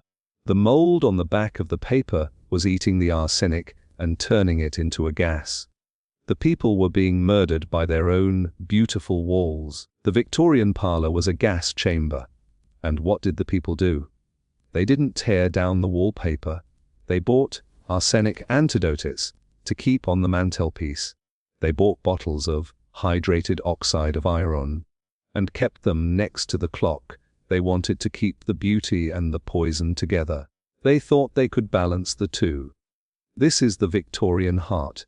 It wants the lace and the velvet, and it is willing to pay with its life. She hears the sound of a distant whistle. It is a steam train leaving the station. It is a sound of progress. It is a sound of the future. But in the 1800s, even the trains carry the shocking medicines.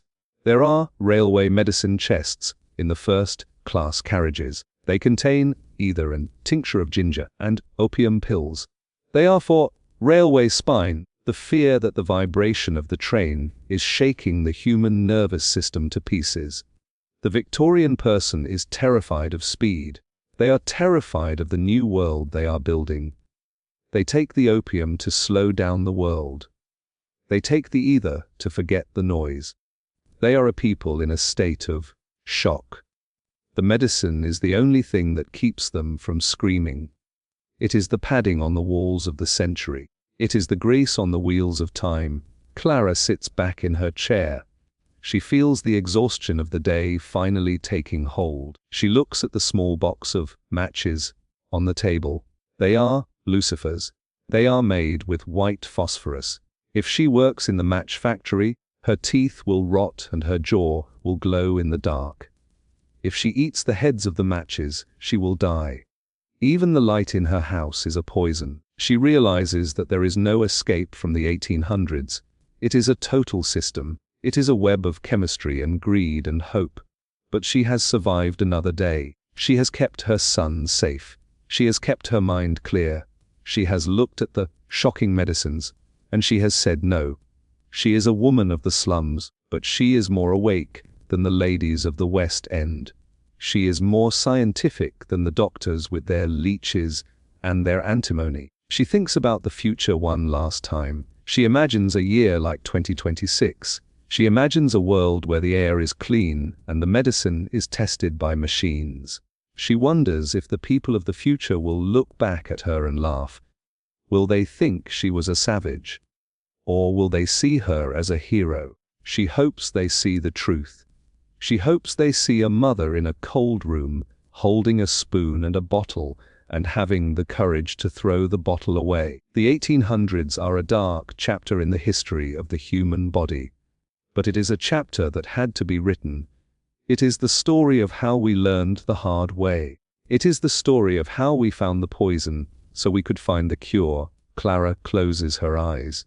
The fire is now a single red eye in the dark. The fog is thick against the glass. The silence is total. She is not afraid. She knows the morning is coming. She knows the sun will rise over the city of smoke. She knows the medicine of the truth is stronger than the medicine of the poppy. She takes a deep breath of the cold, clean air. She is ready for the sleep of the just. She is ready for the end of the chapter. The street outside is a graveyard of grey slush. Clara stands by her small table, the surface cluttered with the remnants of her long vigil. The year is 1854, and the great Cholera map of Jon Snow is being drawn in the streets of Soho, block by block, death by death. But here in her small room, the map is drawn in the dust of her medicine shelf. She thinks about the disinfecting powders that the parish officers are handing out. They are bags of chloride of lime. The officers tell the people to throw the white powder into their privies and onto their floors. They say the sharp smell kills the miasma. Clara has seen people mixing the powder with water to wash their faces, thinking it will bleach out the sickness. It burns their eyes. It turns their skin into a map of red raw sores. The Victorian mind cannot separate cleanliness from pain. If it doesn't sting, they don't think it's working. She looks at a small, discarded bottle of Dal's stomach bitters. It is a staple of the 1800s. The label claims it is made from rare herbs of the Black Forest. In reality, it is 80% grain alcohol mixed with strychnine and wormwood. It is a liquid whip for the stomach. People take a glass before breakfast to settle the system. The strychnine makes their muscles jump with a false vitality. The wormwood, the same ingredient in absinthe, gives them a mild, golden hallucination. They go to work in the factories feeling like gods of iron. By noon, the crash is so deep they cannot hold their tools. They are the bitters men, a generation of workers whose nerves are being frayed by a medicine that promised them strength. The Victorian era is a time of artificial peaks. They use chemistry to reach heights the human body was never meant to sustain, only to fall into a valley of tremors and grey exhaustion. Clara thinks about the fruit tinctures sold for the winter throat. These are some of the most complex poisons in the pharmacy. They contain antimony, aconite, and digitalis. It is a three-headed monster. The antimony makes the child vomit, the aconite numbs the pain. The digitalis slows the heart to keep it from overheating. It is a chemical straitjacket. The child lies in the cradle, their skin cold and blue, their heart beating with the slow, heavy thud of a dying drum. The mother thinks the child is resting.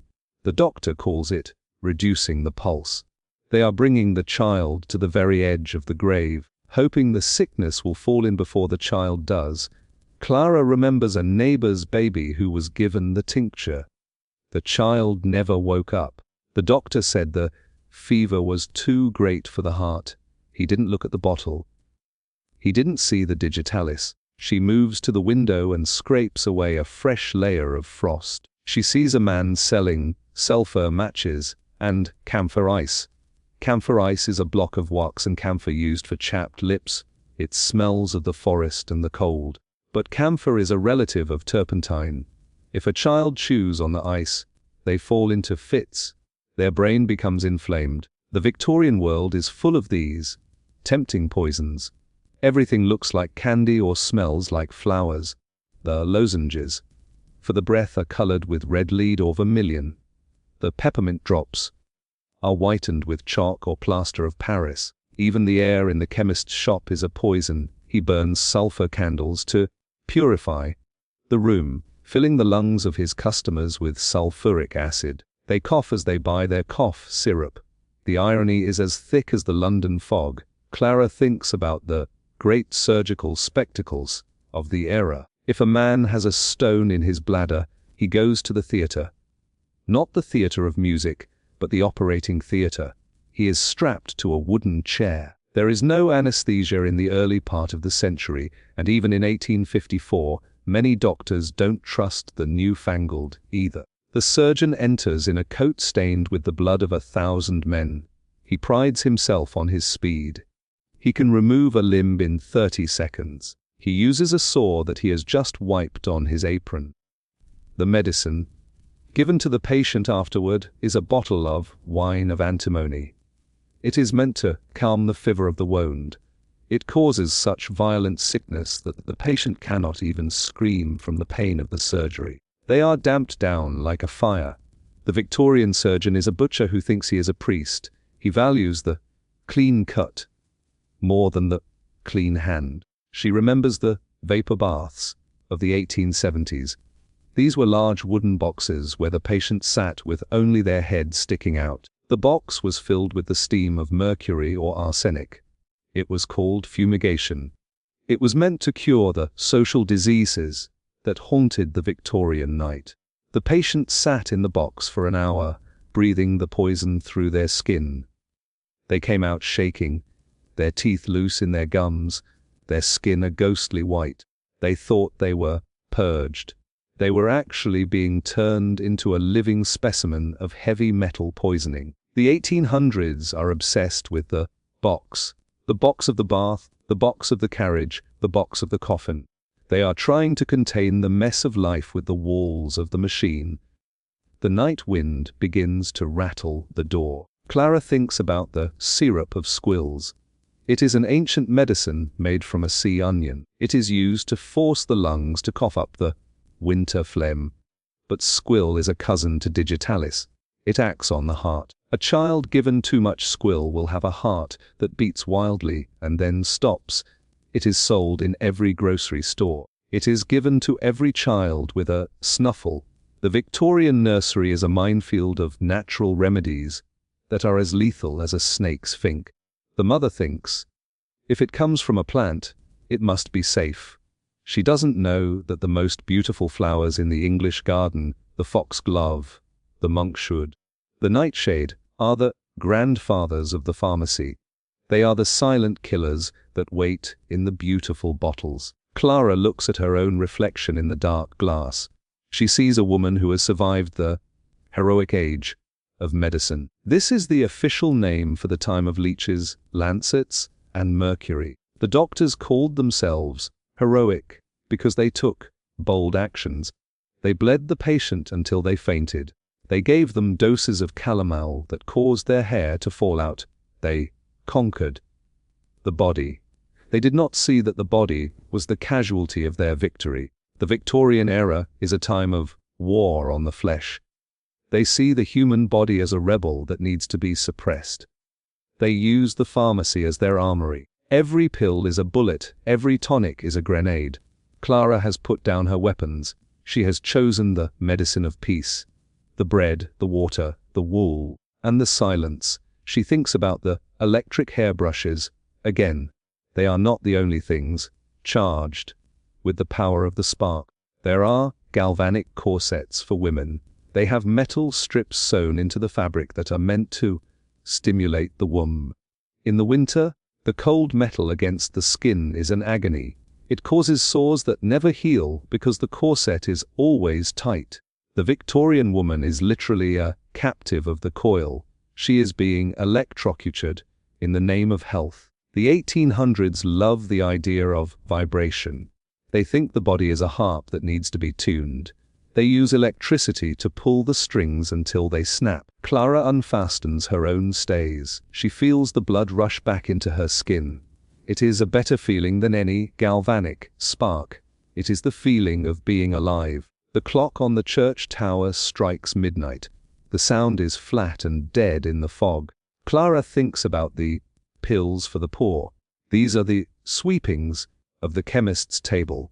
When a chemist makes a batch of expensive pills for a lady, he saves the dust. He mixes the dust with flour and water and makes penny pills. For the slum dwellers, they contain a little bit of everything, a bit of opium, a bit of mercury, a bit of rhubarb, a bit of lead. They are chemical chaos in a sugar coating. The poor buy them because they are cheap. They take them and they feel different. In a life of grinding poverty, different feels like better. They are being drugged into a state of indifference. The Victorian pharmacy is the opium of the people. It is the thing that keeps them from seeing the rot of the walls and the hunger of the children. She looks at Thomas. He is breathing softly. He is a small island of health in a sea of toxins. She realizes that her battle is not just against the winter. It is against the progress of the age. The progress that brings the railway and the telegraph, but also brings the mass-produced poison. The progress that builds the crystal palace but leaves the sewer open. She is a woman who has said no to the century. She has retreated to the old ways, the ways of the earth and the heart. She knows that the people of the future will have their own shocking medicines. They will have their own electric belts and pink pills. They will have their own versions of the London particular. But she hopes they have her courage too. The courage to look at the bottle and ask, what is really inside? Clara sits in the dark. The fire is gone. The cold is a physical presence in the room, like a person standing in the corner. But she is not afraid. She has the truth. She knows that the shocking Victorian medicines are just a symptom of a world that has lost its way, a world that is trying to buy its health instead of living it. She closes her eyes and listens to the silence. It is a clean silence. It is a silence that no soothing syrup can ever provide. It is the silence of a soul that is awake in the middle of a dreaming city.